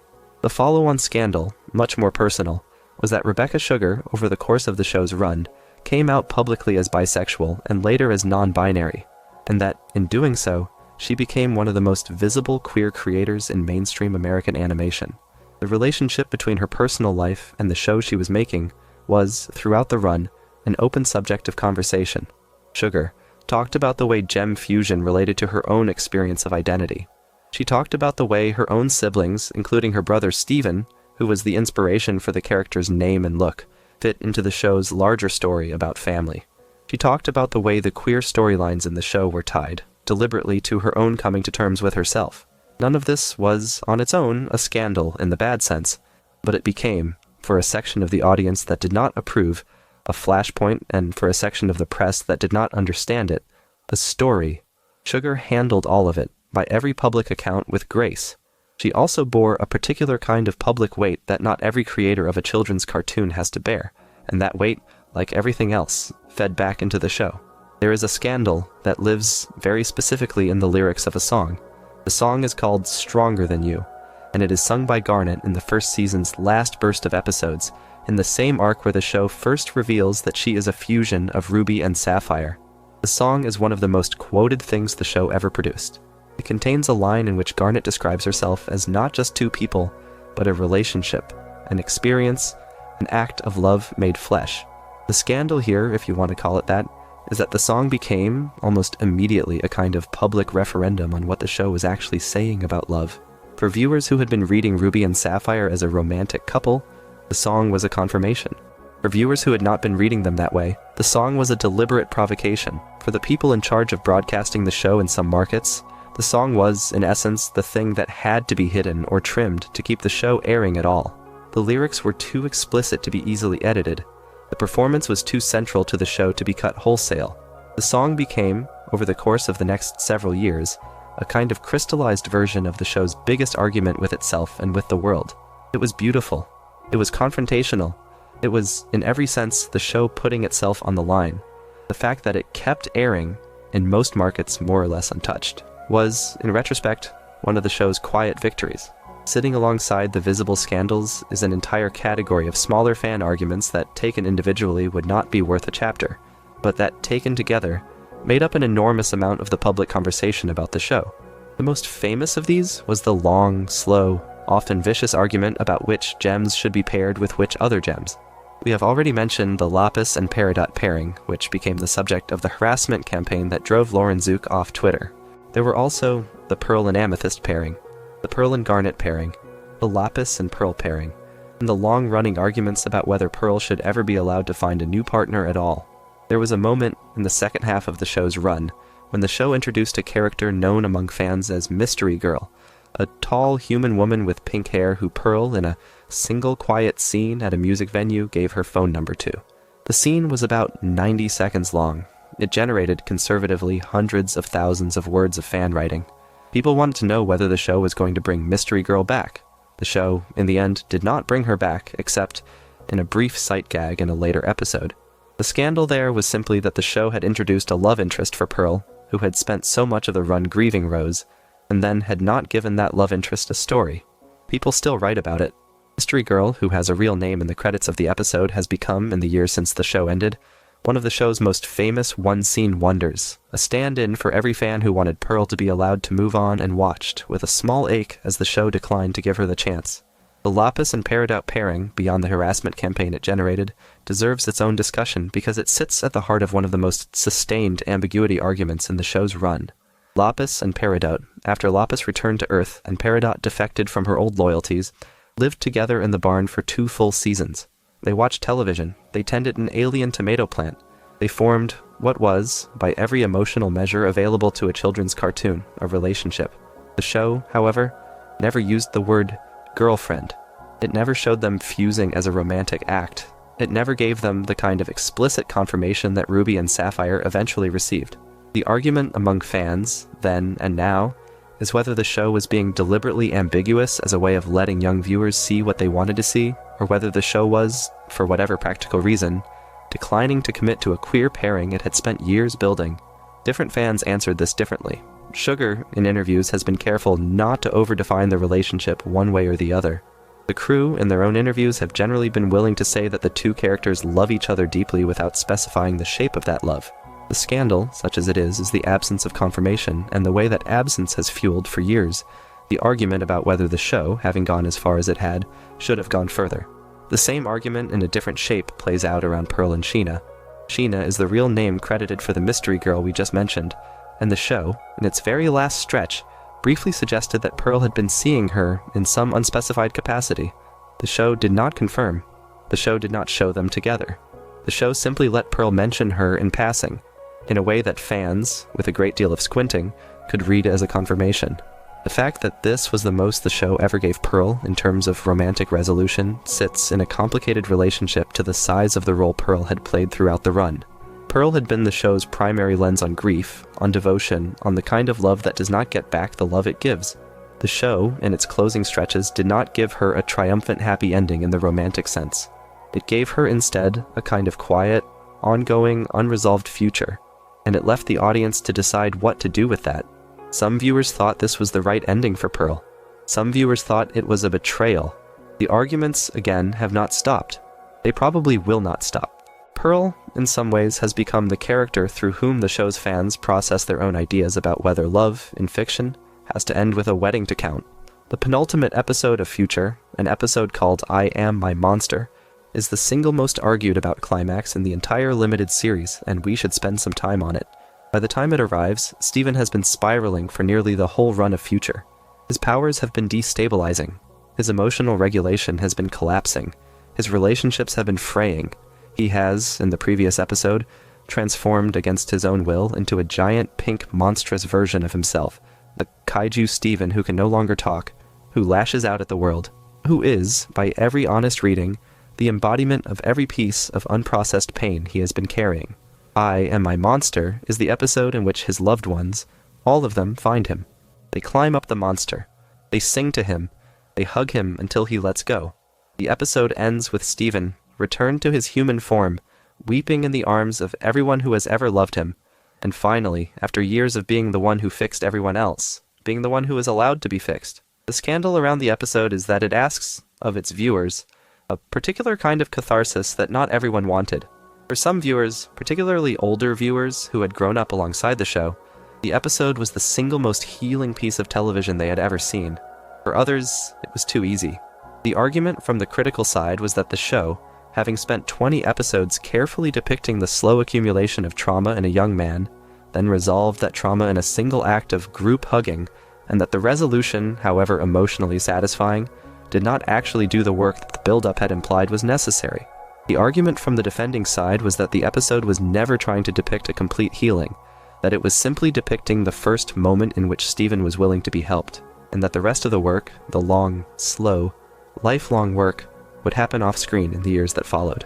Both arguments have merit. Neither is going to win. The episode itself is, by any standard, one of the most visually astonishing things the show ever made, and the scandal around it is, in some ways, the kind of scandal that only the show's most beloved episodes ever generate. People only argue this hard about things they love. The ending of Future, which arrives in the final episode of the limited series, is the show's last public scandal, and it is a quiet one. After the catharsis of I Am My Monster, Steven, in the episode called The Future, packs up a small van, says goodbye to everyone he loves, and drives away from Beach City to figure out who he is on his own. The episode is full of small farewells. Greg cries, Connie waves from a distance. The crystal gems hug him in turn. The episode ends with Steven on the road, alone, singing a small quiet song about being able to feel something approaching peace. The audience reaction was the most divided the show ever produced. Some viewers thought the ending was perfect, a small grown-up resolution to a story that had always been about a child growing into himself. Some viewers thought it was a cop-out, that the show had spent 10 years building a community in Beach City, and was, in its final minutes, removing its hero from that community without giving him any clear future. Some viewers wanted Steven to stay. Some viewers wanted him to be married. Some viewers wanted him to go to therapy and come back. The show, characteristically, did none of those things. It let Steven drive away. It let the audience sit with the not knowing. It treated the open ending as the right ending for the kind of story it had been telling, and it trusted, perhaps with more optimism than the audience could entirely return, that the people who had been watching would understand. We should talk in this stretch about the way the show handled the introduction of the Diamond's Pearls. We have mentioned Pink Pearl already, and we have spent time on the main Pearl, who turned out to be Pink Diamond's original Pearl, in disguise. There are two other Pearls in the show, Yellow Pearl and Blue Pearl, who serve Yellow Diamond and Blue Diamond respectively, and who are, in the show's depiction, almost completely silent. They stand. They follow orders. They occasionally project holograms. The scandal around them, raised quietly by a number of fans across the show's run, was that the show had, in essence, created a class of slave characters who never got their own arcs, and that, in the final episodes of the main run, those characters were quietly liberated, said almost nothing about their liberation, and then largely disappeared from the show. The crew, in interviews, talked about the difficulty of giving every character on a sprawling cast a full story. The audience, in its quieter corners, said that the difficulty was real, but that the absence still mattered. The pearls, and the final pieces of merchandise and tie and material the show produced, sometimes got tiny moments of their own. The show itself, on screen, did not give them what some viewers thought they deserved. The scandal, if you want to call it that, is the absence. The show, having built a world in which an entire class of people had been bred for servitude, and having freed them in a single act, did not show its audience what their lives looked like afterward. The same critique sits behind the show's handling of the corrupted gems who we have discussed, and behind the show's handling of the off-color gems, the misfit gems who hide in tunnels beneath the surface of the Diamond homeworld. The off-color gems are introduced in the show's late 4th and early 5th seasons, in an arc in which Steven and Lars travel to the homeworld and are forced to hide among a small community of fugitives. The community includes a gem named Padparadsha, a slow-speaking sapphire whose predictions arrive only after the thing she is predicting has already happened. It includes a fusion called Rhodonite, made of a pearl and a ruby who were not supposed to fuse with each other. It includes a pair of rutiles, twin gems who share a single body. The off-color gems are, by every measure, the show's most direct depiction of a queer-found family, and the audience loved them. The scandal in this case was that the off-color gems, after their introductory arc, largely disappeared from the show. They have a brief return in the final stretch of the main run, when they fly back to Earth with Lars to help in the final battle, and then, in future, they are barely seen. The argument from the audience was that the show had built up a community it loved, and then, for reasons of pacing and production, had not done justice to. The argument from the crew was that the show had to make choices, and that the off-color gems' eventual integration into the larger gem civilization happened, in the show's logic, off-screen. The argument from the audience has, mostly, not been satisfied by the argument from the crew. The off-color gems are, in the years since the show ended, one of the most requested topics for fan fiction. They are, in the show itself, a beautiful introduction that did not get a follow-through. There is a scandal that lives in the way the show handled Greg's family, and it is one of the quieter ones. Greg's parents, we learn slowly over the course of the show, were not good to him. He left home as a teenager. He changed his last name to Universe, which, in the show's mythology, is the name he chose for himself because his old life had not made room for him. We meet, in a single episode called Gem Harvest, his cousin Andy, a hot-tempered, lonely man who shows up at Greg's storage unit and is, gradually and warmly, brought back into the family. We do not, in the show, meet Greg's parents in any sustained way. We do not meet his siblings, if he has any beyond Andy's branch. The show treats Greg's family as a wound he is still healing from, and then, by the end of the run, mostly stops bringing it up. The scandal, if you want to call it that, is one of absence. The show had built, in Greg, a depiction of a man who had walked away from his family of origin and made a new family of choice, with Rose, with the crystal gems, with the people of Beach City. The show did not, in the end, give Greg a reckoning with the family he had left. Some viewers thought this was right, that the show was honoring the choice Greg had made by not forcing him to revisit it. Other viewers thought the absence was a missed opportunity. The argument is small. It is part of the larger argument, however, about which loose ends the show chose to tie and which it chose to leave hanging. There is a scandal, almost too small to name, that lives in the way the show handled the human residents of Beach City. The cast of human supporting characters in Steven Universe is enormous.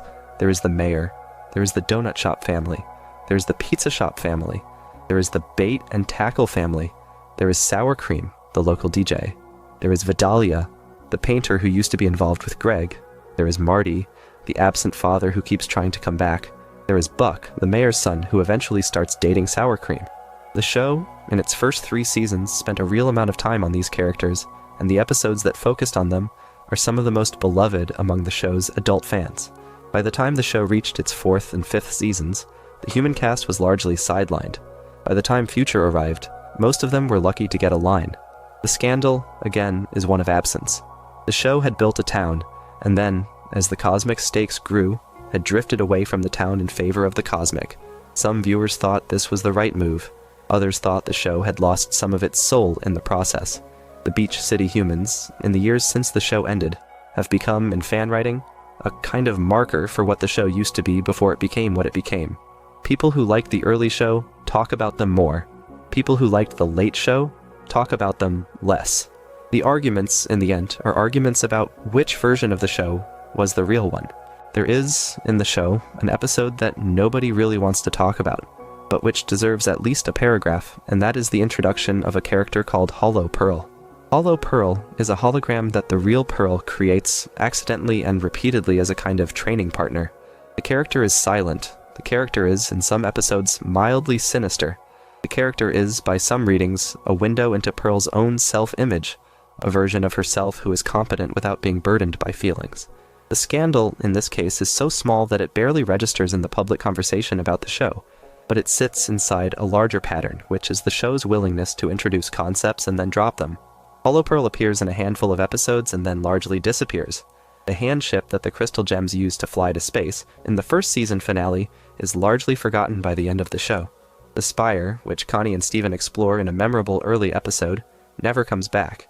The show, in its later seasons, did not have time to come back to most of the small worlds it had built in its earlier seasons, and the scandals that sit inside that absence are, in the end, the scandals of any long-running series that runs out of time before it runs out of ideas. The show, in interviews, has acknowledged this.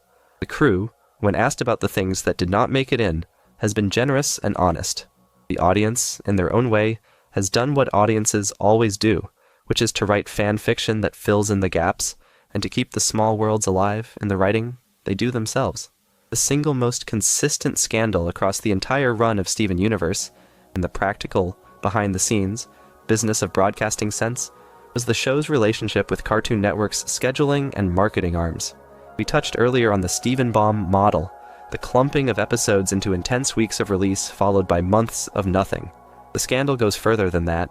Throughout the show's run, fans noticed with increasing precision that the show seemed to be receiving less promotional support than other Cartoon Network properties.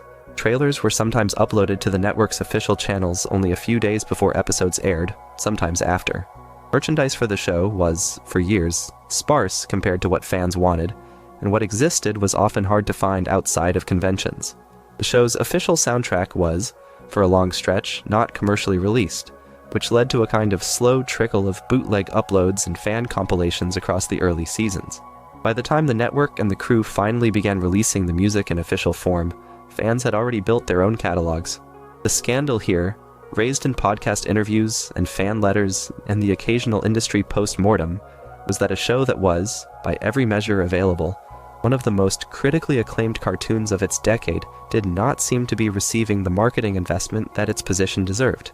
The reasons were complicated. They had to do with the network's broader struggles in the streaming era.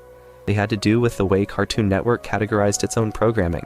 They had to do with how seriously the network took the show's audience, which was, in its early years, undercounted by the network's own measurement tools because so much of the viewership was online and outside the traditional cable measurement window. None of these reasons satisfied the fans who, year after year, watched their favorite show seem to receive less institutional love than they thought it deserved. The scandal was not mostly about any single decision. It was about a long, slow pattern, the kind of pattern that fans of long-running television series have always tracked and always resented. There is a related scandal, smaller but sharper, around the show's home video releases. For years, Steven Universe was released on DVD in incomplete chunks, with single-disc compilations of episodes grouped around particular characters or themes, rather than full-season box sets. Garnet's Universe disc, for example, contained a handful of Garnet-centric episodes. The Greg's Family disc contained a handful of Greg-centric episodes. These compilations were charming in their way, but they meant that for years there was no clean, complete physical version of the show available for fans who preferred to own their media that way. The first proper season box set, when it finally arrived, was loved. The decision to release the show piecemeal in the years before that, however, was a scandal in the small, persistent way that home video decisions always are. By the time the show ended, and full season releases became available, a generation of fans had already grown used to owning the show through digital purchases and streaming subscriptions, which led, in turn, to the scandal that came when those streaming options began to change. In 2022 and the years that followed, a series of corporate decisions at the company that had absorbed Cartoon Network's parent led to a sustained period in which the availability of Steven Universe on streaming became, for fans, deeply unpredictable. Episodes vanished from one platform and reappeared on another. The film, which had aired on Cartoon Network and been added to the network's streaming option, became hard to access through the consolidated streaming service that replaced it. Steven Universe Future, in particular, became, for stretches of time, difficult to stream in certain markets, with episodes appearing in different orders or being grouped together in ways that did not match how they had originally aired.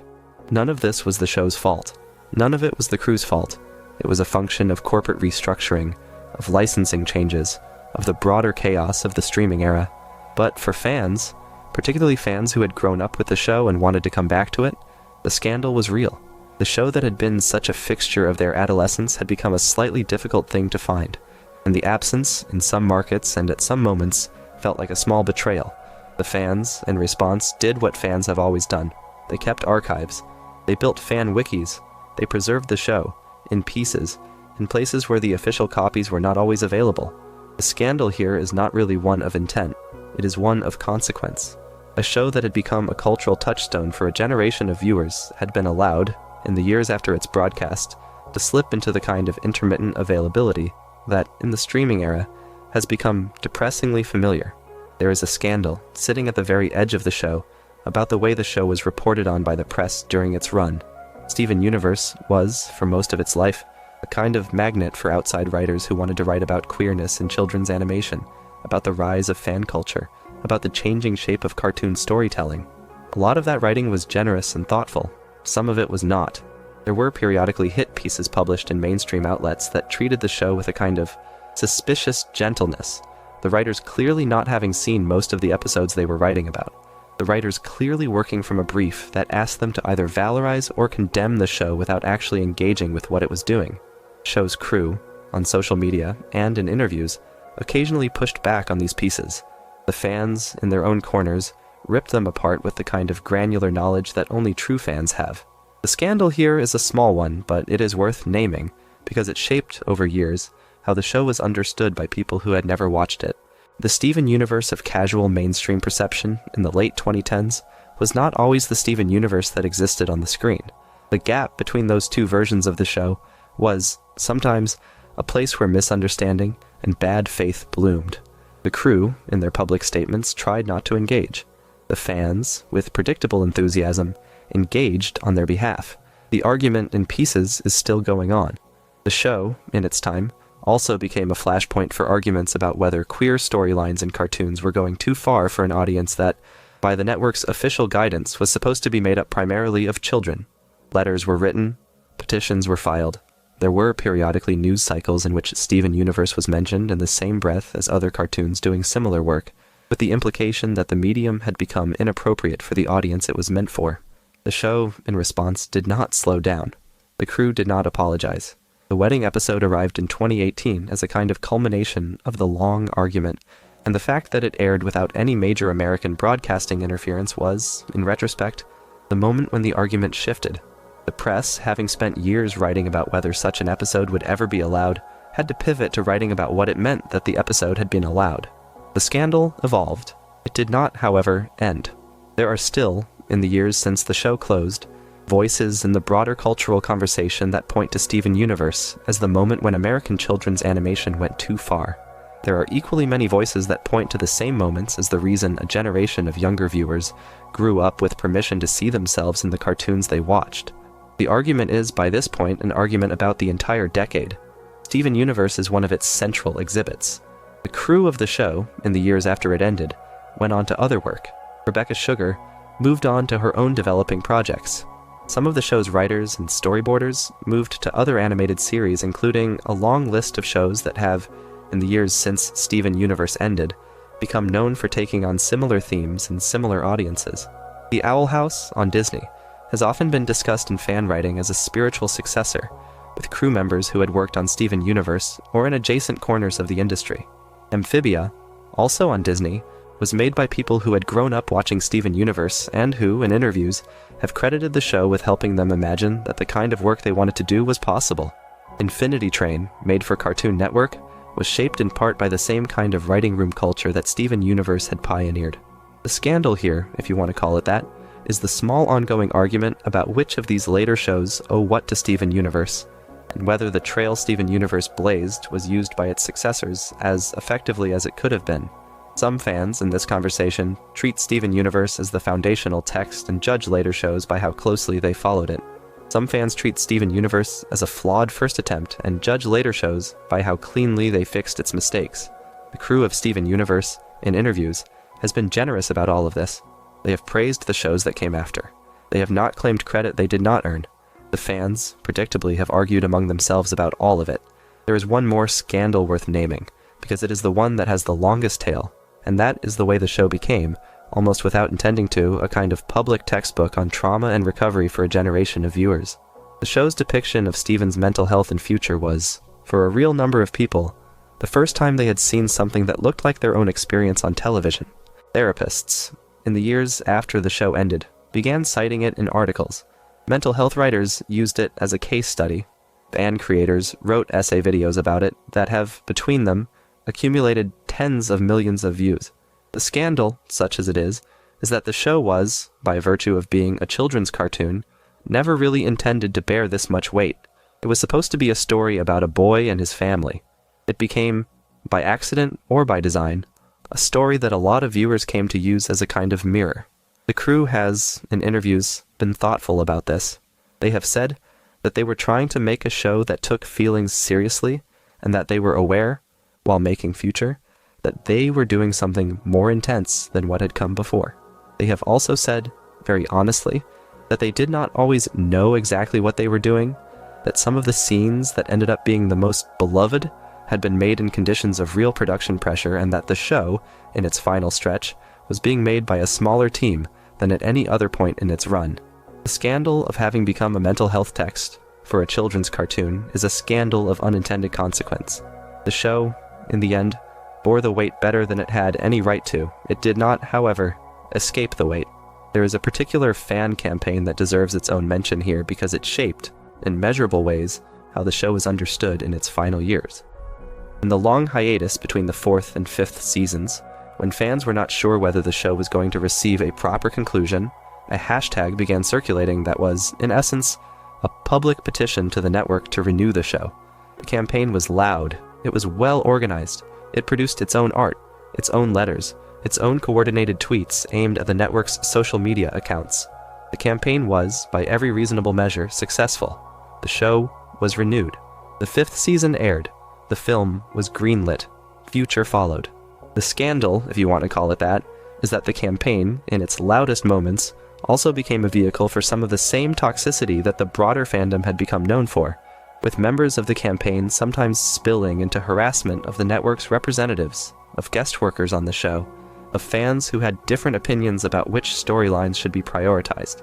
The crew, on their official accounts, sometimes had to gently remind fans that the people they were addressing were just people, that the network had its own constraints, and that the show would be made in the conditions it could be made in.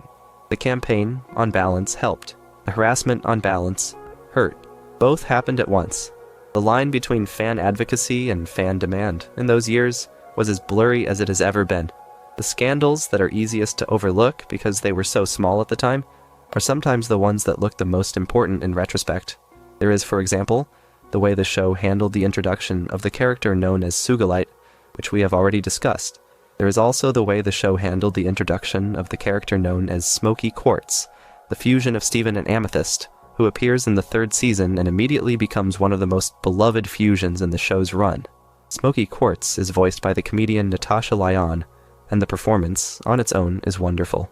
The scandal, such as it is, has to do with the way Smoky is depicted as, essentially, the unwanted fusion, a gem who is described, by Steven and Amethyst themselves, as a glitch, a mistake, the kind of gem that the Empire would have shattered on sight. The depiction is, in context, sweet. Smoky is treated with love by the show. The fact that the show needed to depict the fusion as a kind of disreputable miracle, however, became, for some viewers, a source of unease. The argument in pieces is that the show kept depicting its most lovable gems as accidents that the larger gem society would have rejected, and that by doing so, it was telling its young viewers a particular kind of story about who gets to be loved and on what terms. The argument runs in both directions. Some viewers thought the show was being beautiful in its insistence on celebrating the rejected. Some viewers thought the show was, by repeatedly setting up that dynamic, making its acceptance of difference contingent on a kind of suffering that the more privileged characters never had to perform. Both arguments have been made at length. Both are still being made. There is, in the same family of arguments, the long-running conversation about the way the show handled the character of Connie's mother, Priyanka Maheswaran. Priyanka is, in her early episodes, a strict, somewhat intimidating presence in Connie's life, the kind of mother who imposes a strict schedule and who is wary of strange families like the Universes. Over the course of the show, Priyanka softens. She comes to know Steven. She comes to trust Connie. She becomes, in the final stretch of the show, one of the supporting characters who actually gets to evolve. The scandal around Priyanka has to do with the very early depiction. Some viewers, particularly viewers from South Asian backgrounds, raised the point at the time that the show's first depiction of a South Asian mother leaned on the kind of strict immigrant parent stereotype that South Asian audiences had been seeing in American media for decades, and that, however well the show eventually walked the depiction back, the first impression had been the first impression. The crew, in interviews, took the criticism seriously. The later episodes in which Priyanka becomes more complicated and more loved are widely understood to be a response, in part, to that early conversation. The scandal, by the time the show ended, had largely been resolved by the show itself, but the early version is still discussed in fan writing about how the show handled, and sometimes did not handle, its non-white characters. There is a similar conversation around the way the show handled the pizza family, the Beach City restaurant owners whose two daughters, Kiki and Jenny, become friends of Steven's, and whose grandmother, Nanafua, eventually becomes the mayor. The pizza family is the show's most prominent black human cast. They are written, by every reasonable reading, with warmth and care.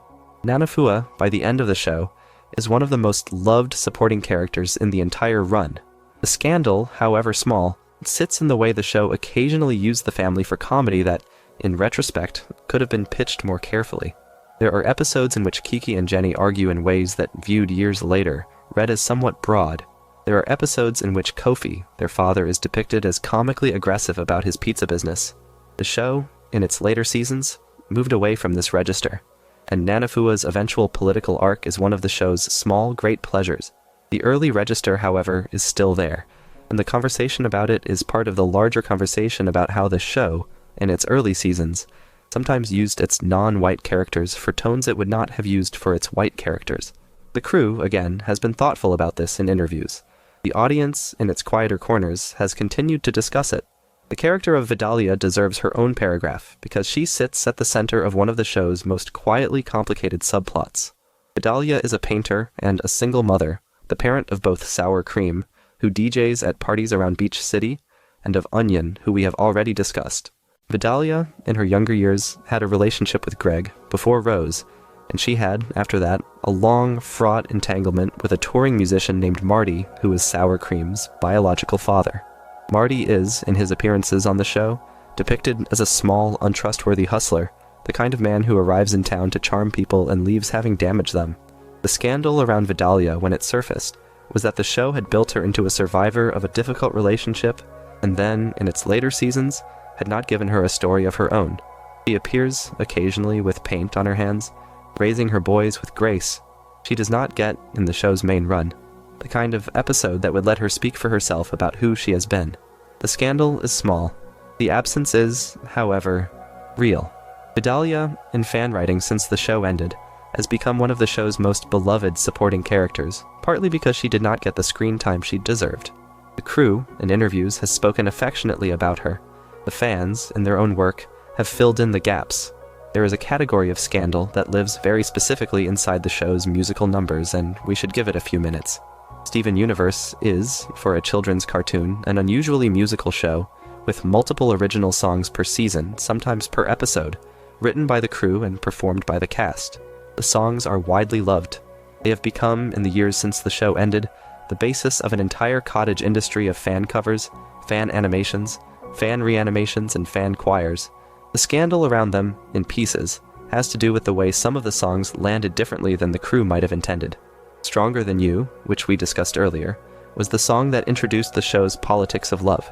It was followed across the show's run by a series of other songs that did similar work, including Here Comes a Thought, sung by Stevonnie in an episode about anxiety and Change Your Mind.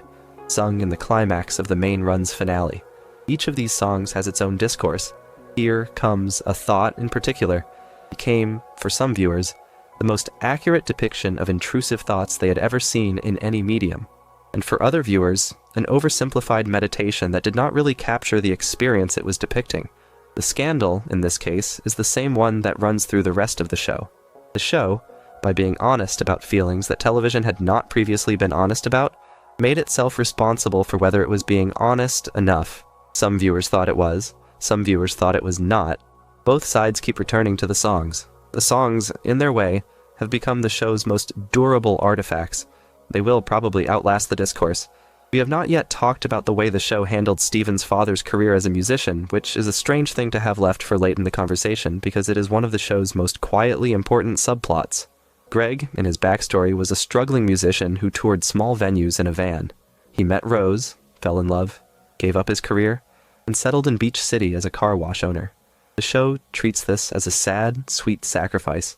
The audience, predictably, had opinions. Some viewers thought the depiction of Greg's lost career was beautifully observed, a kind of small portrait of all the dreams that adults quietly let go of. Other viewers, particularly viewers who had themselves been musicians, thought the show was depicting his choices in a way that did not really respect the work he had done before. The scandal, such as it is small. It has to do with whether the show was generous enough to Greg's pre-Rose life, whether his songs from those years, which appear occasionally in the show's flashbacks, deserved more attention than they got. Greg in the show has a moment in Mr.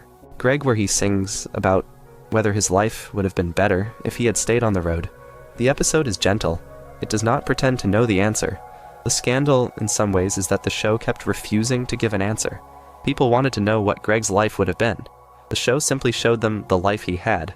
We should spend a moment on the very specific phenomenon of fan animations and fan-made content that filled in gaps the show did not have time to fill. Across the show's run, fans produced an extraordinary volume of additional material, including hour-long fan-made specials, full albums of original songs in the style of the show, and entire animated music videos that were, in many cases, indistinguishable in quality from the official broadcast. The crew, on social media and in convention appearances, occasionally boosted these. There were, however, ongoing arguments about whether the crew was paying enough attention to the fan community, about whether fans were being credited when their work caught the official eye, about whether the network was doing enough to protect the show's intellectual property from being used in ways that the crew might not have approved of. The scandal here is one of culture, more than of any specific incident. The show, by virtue of being made in a way that was unusually open to fan attention, created the conditions for an unusually intense fan response, and the boundaries between official and unofficial creation, in those conditions, became blurry in ways that the network was not always equipped to handle. The fans, in their own way, mostly handled themselves. The official channels, in their own way, mostly stayed out of the way. The arrangement worked more often than not. When it did not, there were small flare-ups, and the flare-ups, like everything else, became part of the larger story of the show. There is, alongside the discussion of fan culture, a discussion about the way the show was archived by its own audience. From the earliest weeks of the first season, fans were running websites that cataloged every storyboard, every cut piece of animation, every voice acting credit. The Beach City Bugle, in particular, was a fan-run news site that, for years, was the most reliable source of information about the show's release schedule. The Steven Universe fandom wiki, run by volunteers, became, by the end of the show's run, the single most comprehensive source of information about the show in any language. The scandal here, such as it is, has to do with the way the official channels and the fan archives sometimes diverged. There were moments, particularly in the show's middle years, when fan archives had information that the official channels had not yet released, and the network sometimes attempted to slow down the spread of that information. There were moments when fans, having reverse-engineered the network's release patterns, knew the dates of upcoming episodes before the official accounts had announced them. The crew, individually, was usually relaxed about all of this. The network, less so. The scandals here are small. They are also a reminder that, for a show that became as central to its fandom as Steven Universe did, the line between the show and its fans was sometimes very thin indeed. We should talk now about an episode of the show that is, in its own quiet way, one of the most uncomfortable hours in the entire run. It is called Stuck Together, and it is the opening of the Wanted arc, which aired in the early stretch of 2017. In the episode, Steven, having turned himself into the diamonds in the previous season's finale, is held in a small cell aboard a gem ship along with a single terrified gem soldier called Topaz, who has been fused from two separate topazes for the purpose of guarding him. Topaz spends the episode wanting, almost desperately, to unfuse, to be allowed to be two people again, rather than the bodyguard her superiors have insisted she be. Steven, recognizing her unhappiness, sings to her, and the song, by the end of the episode, gives her enough courage to risk unfusing in front of him. The episode is moving. It is also, by its own metaphor, deeply pointed. Topaz, in her fused state, is being held together against her will by an institution that sees her as a weapon. The metaphor for forced relationships, for coerced labor, for the kind of state that does not allow its people to be themselves, is impossible to miss. The scandal around the episode is that it depicted, on a children's cartoon, in unmistakable terms, a story about institutional cruelty to people who simply wanted to exist as themselves, and that it did so without softening the edges. Some viewers thought this was the show at its bravest. Some viewers thought the show had no business asking children to grapple with such a clear allegory. The crew, in interviews afterward, were proud of the episode. The argument about whether the metaphor was too on the nose, or just right, is still going. Topaz, in the show's later seasons, returns briefly. She is, by the end of the run, free. The scandal of her introduction, however, lives on as one of the show's clearest examples of how it used the apparatus of cartoon storytelling to do something that felt, at the time, almost subversive. Another episode from the same stretch, called The Trial, deserves its own discussion because it contains a scene that became the basis of one of the show's most heated fan debates. In the episode, Steven is put on trial by the Diamonds for the supposed shattering of Pink Diamond, and a young gem named Zircon, acting as his defense attorney, begins to argue, very convincingly, that the actual culprit must have been one of the Diamonds themselves. The argument grows louder. Zircon points. Zircon names. Zircon, in the middle of her closing statement, is poofed by Yellow Diamond, on the spot, in front of the entire court. The audience, in the moment, sees a defense attorney silenced by a corrupt authority figure who does not want to hear the question being asked. The scandal around the scene is, by this point, recognizable. Some viewers thought the episode was the show at its most courageous, doing something that almost no other children's cartoon would have dared to depict, namely the casual violence used by an authority figure to silence a witness. Some viewers thought the scene was too much for the show's audience, that the depiction of an instantaneous, unceremonious attack on a program that had spent years building up the idea that gem shattering was the worst possible fate was a tonal mistake. The scene, in retrospect, is one of the show's pivot points. After the trial, the show could no longer pretend that the Diamonds were the kind of villains whose redemption arc would be uncomplicated. The crew, in interviews, talked about how difficult the scene had been to make, and about the conversations they had had with the network about whether the moment could be shown at all. It was shown. It aired in most markets. It has, in the years since, become one of the most quoted moments in the show's history. The scandal of it is still being absorbed. The cluster is another long-simmering scandal that deserves its own chapter. The cluster, in the show's middle seasons, is established as a gem weapon hidden inside the Earth, a forced fusion made of millions of shattered gem shards that the Diamonds had created as a contingency plan for the destruction of the planet. The implication, when the show explains it, is body horror in its purest form. The cluster, when it activates, will tear itself out of the Earth and emerge as a single, immense, fused being.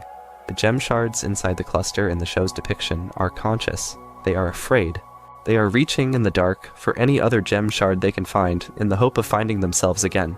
Steven, in the third season finale, goes underground, finds the cluster, sings to it, and convinces it to remain bubbled, to choose containment over emergence. The scandal around the cluster has to do with the way the show used its central horror as a stand-in for, depending on your reading, mass casualty atrocity, ethnic cleansing, or the long shadow of any kind of violence that leaves its victims unable to put themselves back together. Some viewers thought the show was being beautiful in its depiction of the cluster as something to be talked down rather than destroyed. Some viewers thought the show was, by giving the cluster a contained ending, soft peddling the scale of the atrocity that had created it. The argument has not stopped. It is, in many ways, a precursor to the larger arguments about the diamond redemption that would come later. The cluster, sitting under the planet for the rest of the show's run, became a kind of permanent reminder that the show was willing to put genuinely horrific imagery in front of its audience, and that it was equally willing to insist that even the most horrific imagery could be answered with love. We have touched on Steven's pink form. the larger, more chaotic version of himself that emerges in the later parts of the show. But we have not yet talked about the way the show used color to track his deterioration. Across Steven Universe Future, Steven's hair, his eyes, and eventually his skin slowly take on more and more of the pink that, in the show's mythology, marks him as the inheritor of Pink Diamond. When his powers spiral, most badly, his eyes flash bright pink. When his transformation takes hold, his whole body turns pink. The visual language is unmistakable. The scandal around it, raised by some viewers, was that the show was using a color, pink, that had long been culturally coded as a marker of femininity and youth, and was using it to depict the deepening of distress in a male protagonist. Some viewers thought this was a deliberate, careful reversal, that the show was using a color palette traditionally read as soft to depict something that was, in fact, frightening. Some viewers thought the show was, however, unintentionally, leaning on a visual register that, decades earlier, would have been used to other or feminize a hero, and that the choice landed differently than the crew might have imagined. The argument is small. It is, however, part of the larger conversation about how the show used color, and about how its choices, even at the level of palette, could not be neutral in the cultural environment they were being made in. There is, sitting next to all of this, the long discussion of the way the show used the body of its hero to depict his hybrid nature. Steven is, by the show's own definition, the only known gem-human hybrid. He has, throughout the show, periodically discovered new powers, new vulnerabilities, new shapes that his body can take. He has aged. He has grown. He has, at one point, briefly become an old man. He has, at another, briefly become an infant. The scandal around his hybrid biology, raised across the show's run, has to do with the way the show treated the moments in which Steven's body was depicted as strange. Some viewers thought the show was being careful and thoughtful, that the various transformations Steven underwent were depicted with the kind of slow attention that allowed each one to mean something. Other viewers thought the show was occasionally using the strangeness of Steven's body for comedy, particularly in the earlier seasons, in ways that, in retrospect, sat uneasily next to the show's later, more serious depictions of body horror. The argument here is small. It is part of the larger conversation about how the show, by virtue of being a long-running series whose tone shifted over years, sometimes asked its audience to read its earlier moments through the lens of its later choices. The audience, in their own work, has done that reading. The crew, in interviews, has occasionally weighed in. The argument continues. There is a single fusion we have not yet talked about that deserves its own discussion, and that is Bluebird, who appears in Steven Universe Future. Bluebird is the fusion of two gems who hold long-standing grudges against Steven for separate reasons. An aquamarine who Steven embarrassed in an earlier arc, and an eyeball ruby who was bubbled by Steven in space. The two of them, having found each other and found a shared grievance, fuse for the explicit purpose of getting back at Steven, and the fusion, when she appears, presents herself as a long-lost cousin of Steven's, in the hope of being invited into the house and given the chance to hurt him. The episode is funny in places. It is also, in its way, one of the show's most direct depictions of the kind of bad faith fusion the show had spent years warning about. Bluebird, unlike most fusions in the show, is held together by hatred, by the desire to harm. The scandal around her introduction is small. It has to do with the way the show used a fusion, the kind of relationship the show had spent years celebrating as the vehicle for a story about coordinated abuse. Some viewers thought this was the show being honest, that any kind of relationship could be used for harm if the people inside it chose to use it that way. Some viewers thought the show was, in its later seasons, getting darker about fusion in ways that complicated its earlier celebrations. Both readings have weight. Bluebird, by the end of her episode, is dispatched. The argument about what her introduction meant for the show's broader politics of fusion, however, is still going on. We have not yet talked properly about the way the show handled the introduction of Ronaldo Fryman, the conspiracy theorist son of the local fry shop owner, and we should, because the way the show used him, particularly in its early seasons, became, in retrospect, one of the small, uncomfortable subplots of the run. Ronaldo, in his first appearances, is a comedic figure, a young man with a blog and a vast collection of theories about what the gems are and what they want. He is, in his earliest scenes, almost entirely played for laughs.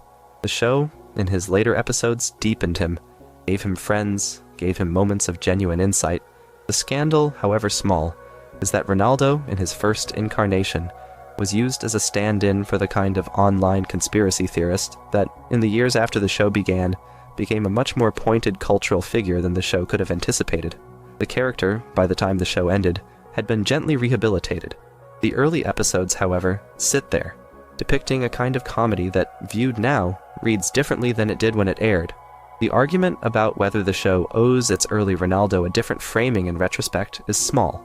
It is also a reminder that long-running cartoons, by virtue of being made in real time across years of cultural change, sometimes find themselves having said things they cannot quite take back. There is a particular pair of episodes in the show's middle stretch that deserve their own discussion because they generated a kind of debate that touched almost every register of the show's politics. One is the Christmas-themed episode 3 Gems and a Baby, which depicts an early winter that Greg and the Gems spent fumbling through the care of baby Steven, and around the same arc, conversations between Greg and Garnet that, taken together, recast the entire backstory of the show. Rose, in the show's earliest seasons, had been presented as a noble figure who had given herself up so that her son could exist.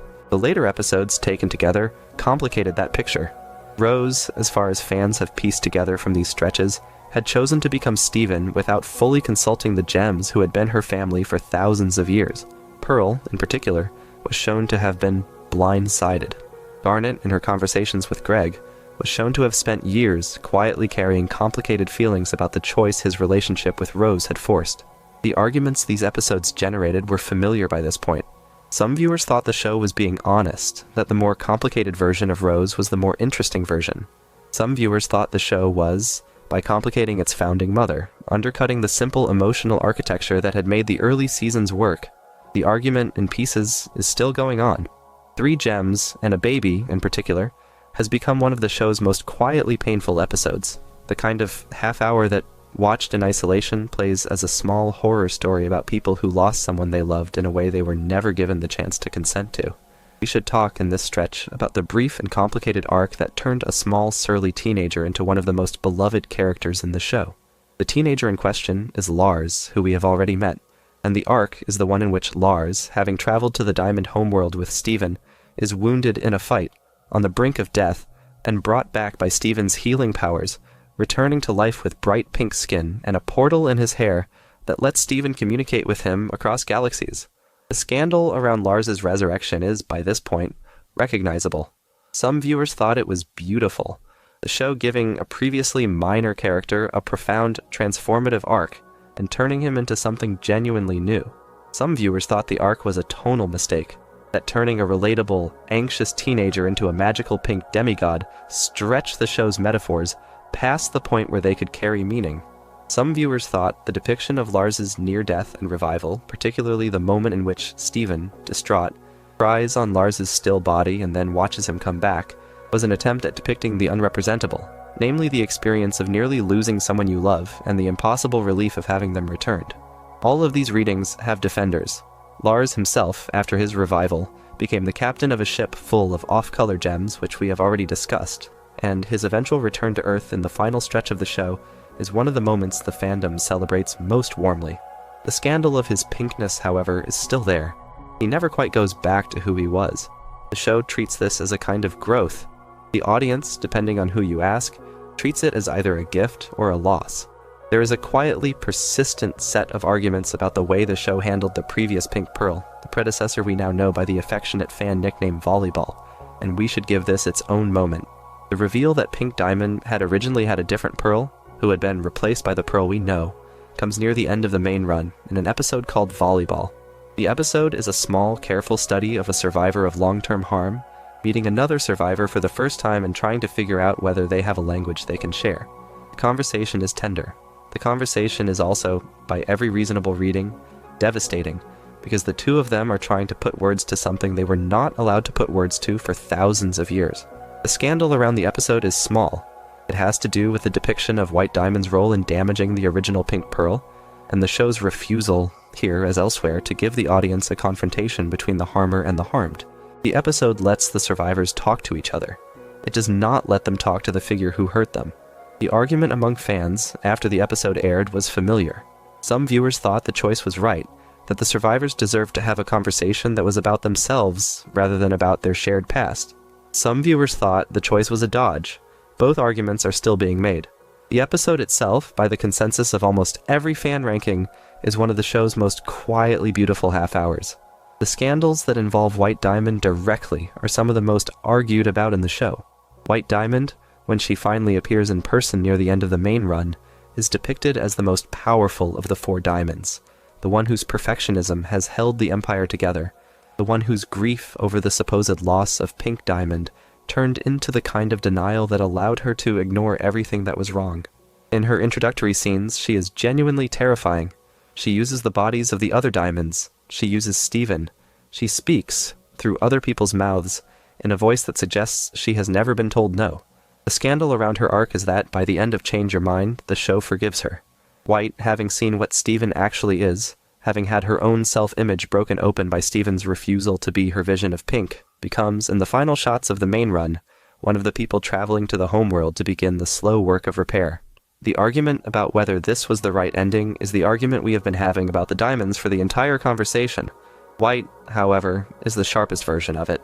She is the show's most pure depiction of the kind of authority that does not allow its subjects to be themselves, and her redemption, accordingly, is the hardest one to swallow. People still write about it. The show, characteristically, did not blink.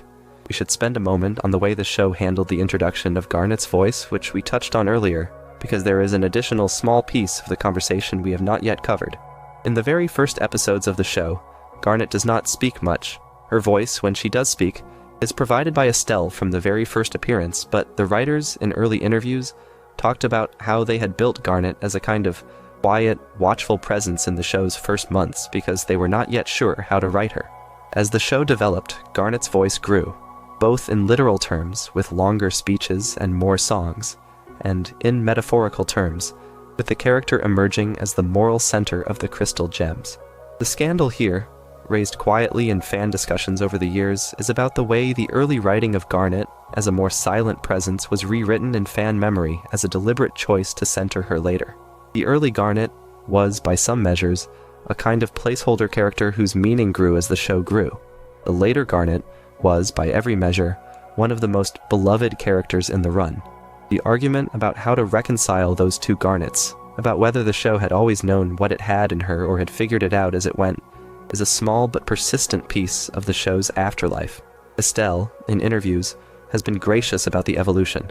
The crew has been honest about the way the character developed. The fans, in their own work, have done both readings at once, treating Garnet as both a perfectly planned character and an emergent miracle. Both readings are, in their way, true. We have to talk in this stretch about the way the show ended its main run before the film and future were announced. The 5th season of Steven Universe ended with Change Your Mind, an extended episode that aired in early 2019, and that was, at the time, widely understood to be the series finale. The episode ends with Steven, surrounded by everyone he loves, having confronted the diamonds, with the corrupted gems healed, with the war effectively over. For a few months, that was, as far as the fans knew, the end. The scandal that arrived shortly afterward was the announcement that the show was not actually over, that there would be a film, and that, after the film, there would be a final limited series called Future. Some fans cheered, some fans grieved. There was a real, significant body of fan opinion, expressed in long blog posts and video essays at the time, that argued the show should have been allowed to end with Change Your Mind, that the additional material would inevitably complicate the perfect resolution the finale had achieved. Those fans were, in some ways, vindicated by the dark turn that Future took. They were also, in another way, contradicted, because the dark turn that Future took is, for many viewers, the thing that made Steven Universe one of the most important shows of its era. The argument about whether the show should have ended where it appeared to end is, in pieces, still going on. It is, by this point, a kind of self-perpetuating debate, the kind of argument that only happens about shows that are loved enough to make endings feel like personal losses. There is a particular slow-burning scandal involving a quiet plot point that, in fan writing, has come to be known as the question of what happened to Lion. Lion is a giant pink lion who appears in the first season, who Steven befriends, who turns out to have a strange connection to Pink Diamond, and who, in the show's mythology, is the keeper of a small pocket dimension inside his mane in which various artifacts of Rose Quartz's past have been hidden. Lion does not speak. He is, throughout the show, one of the most beloved characters in the cast. He is also, by the end of the show, mostly absent. Future, in particular, gives Lion very little screen time. The scandal, such as it is the absence. Lion, having been built up as one of the show's quietest, most beloved mysteries, was not given a conclusion to his arc. Some fans thought this was right, that Lion was the kind of character whose meaning was diminished by explanation. Other fans wanted to know what would happen to him after Steven left Beach City in the final episode. The show, characteristically, did not say. Lion is, in the show's last shots, simply still there, an enormous pink lion in a small coastal town, with secrets the show has now closed the door on. The scandal of his quietness has become, in fan writing, one of the show's most enduring open questions. People keep coming back to him. He keeps not telling them anything. We have spent by now a long time inside the various controversies of Steven Universe, and we are reaching the place where the scandals start to blur into one larger argument about the show. The larger argument, in essence, is about what kind of show Steven Universe was and what kind of show it should have been. The version of the show that some fans loved most was the early episodic small-town version, the show where Steven and his family ran errands and made friends and occasionally fought a monster. The version of the show that other fans loved most was the later, serialized, cosmic version, the show where the diamonds ruled the galaxy and the rebellion's history was being slowly unearthed. The version of the show that still other fans loved most was Future, the small, painful interior version, the show where Steven sat in his bedroom and tried to put himself back together. All three of these versions were the same show. The scandals across the run, when you lay them out side by side, are mostly arguments about which version of the show should have been the dominant one, and about how the show should have handled the transitions between them. Different fans, of course, answered these questions differently. The crew, in interviews, has said, with what sounds like real honesty, that they tried to make each version the best version of itself, and that the transitions were as much about practical realities as about creative choice. The audience, having watched all of it, has done with it what audiences always do, which is to argue, to celebrate, to grieve, and, most of all, to keep watching. There is, before we wind down, one more category of scandal that we have not yet fully covered, and that is the way Steven Universe Future, in its release schedule, ended up airing at one of the strangest moments in recent broadcasting history. The final batch of episodes of Future aired in late 2019, and the first months of 2020. The series ended in March of 2020. The pandemic, which would reshape the way people related to television for years afterward, was settling in across the world in the same days that the final episodes were airing. The result, for a real number of fans, was that the show's ending arrived in the middle of a period of profound personal disruption. People watched the final episode at home, alone, in living rooms they were no longer allowed to leave. They watched Steven drive away from Beach City, while their own ability to drive anywhere was being cancelled. The scandal here is one of pure context. The show, in its final moments, was depicting a young man leaving a community he loved to figure out who he was on his own. For viewers who were, at the same moment, finding themselves locked into communities they could not leave at all, the contrast was sharp. The conversation about Future's ending, which would have been an intense conversation in any year, became, in the spring of 2020, something stranger and quieter, a kind of shared grief about a children's cartoon happening alongside the much larger and more uncertain grief that everyone watching was being asked to absorb at the same time. The crew, in interviews afterward, talked about how surreal the timing had been. They had not, of course, planned for any of it. They had simply made the show they wanted to make, and the show had ended when it ended, and the world had decided, for its own reasons, to make the ending land the way it did. The scandal here is not really a scandal at all. It is a piece of context. But it shapes in ways that fan writing has been working through ever since, how the show's final moments are remembered. There is finally the scandal that lives in the absence of any successor. Steven Universe ended in 2020. It did not, in the years that followed, receive a sequel series. It did not receive a spin-off. The film and Future, taken together, were understood by the crew to be the final pieces of the story, and the network, for its own reasons, did not commission anything else. Fans, for years afterward, asked. Petitions were filed. Speculative pitches were drawn up on social media. The crew, in interviews, was gentle, but firm about not having plans. The scandal, such as it is the absence.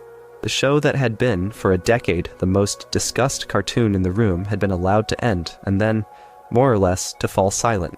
There were no new episodes. There were no new characters. There were occasionally official tie-in books or merchandise, but the screen itself had gone quiet. Some fans thought this was right, that the show had said what it had to say, and that asking for more was, in essence, asking for it to dilute itself. Some fans thought it was a waste, that the show had built one of the richest worlds in modern animation, and that letting it sit, unused, was an act of corporate neglect. The argument is small. It is, however, persistent. Years after Future ended, fans still write regularly about what a return might look like. The crew, when asked, says nothing definitive. The show, in its silence, has become its own kind of artifact. The scandals we have walked through tonight are all, in their way, signs that the show was alive while it was airing. The scandal of its quiet in the years since is the scandal of something that mattered to a lot of people and has now been allowed to simply be remembered.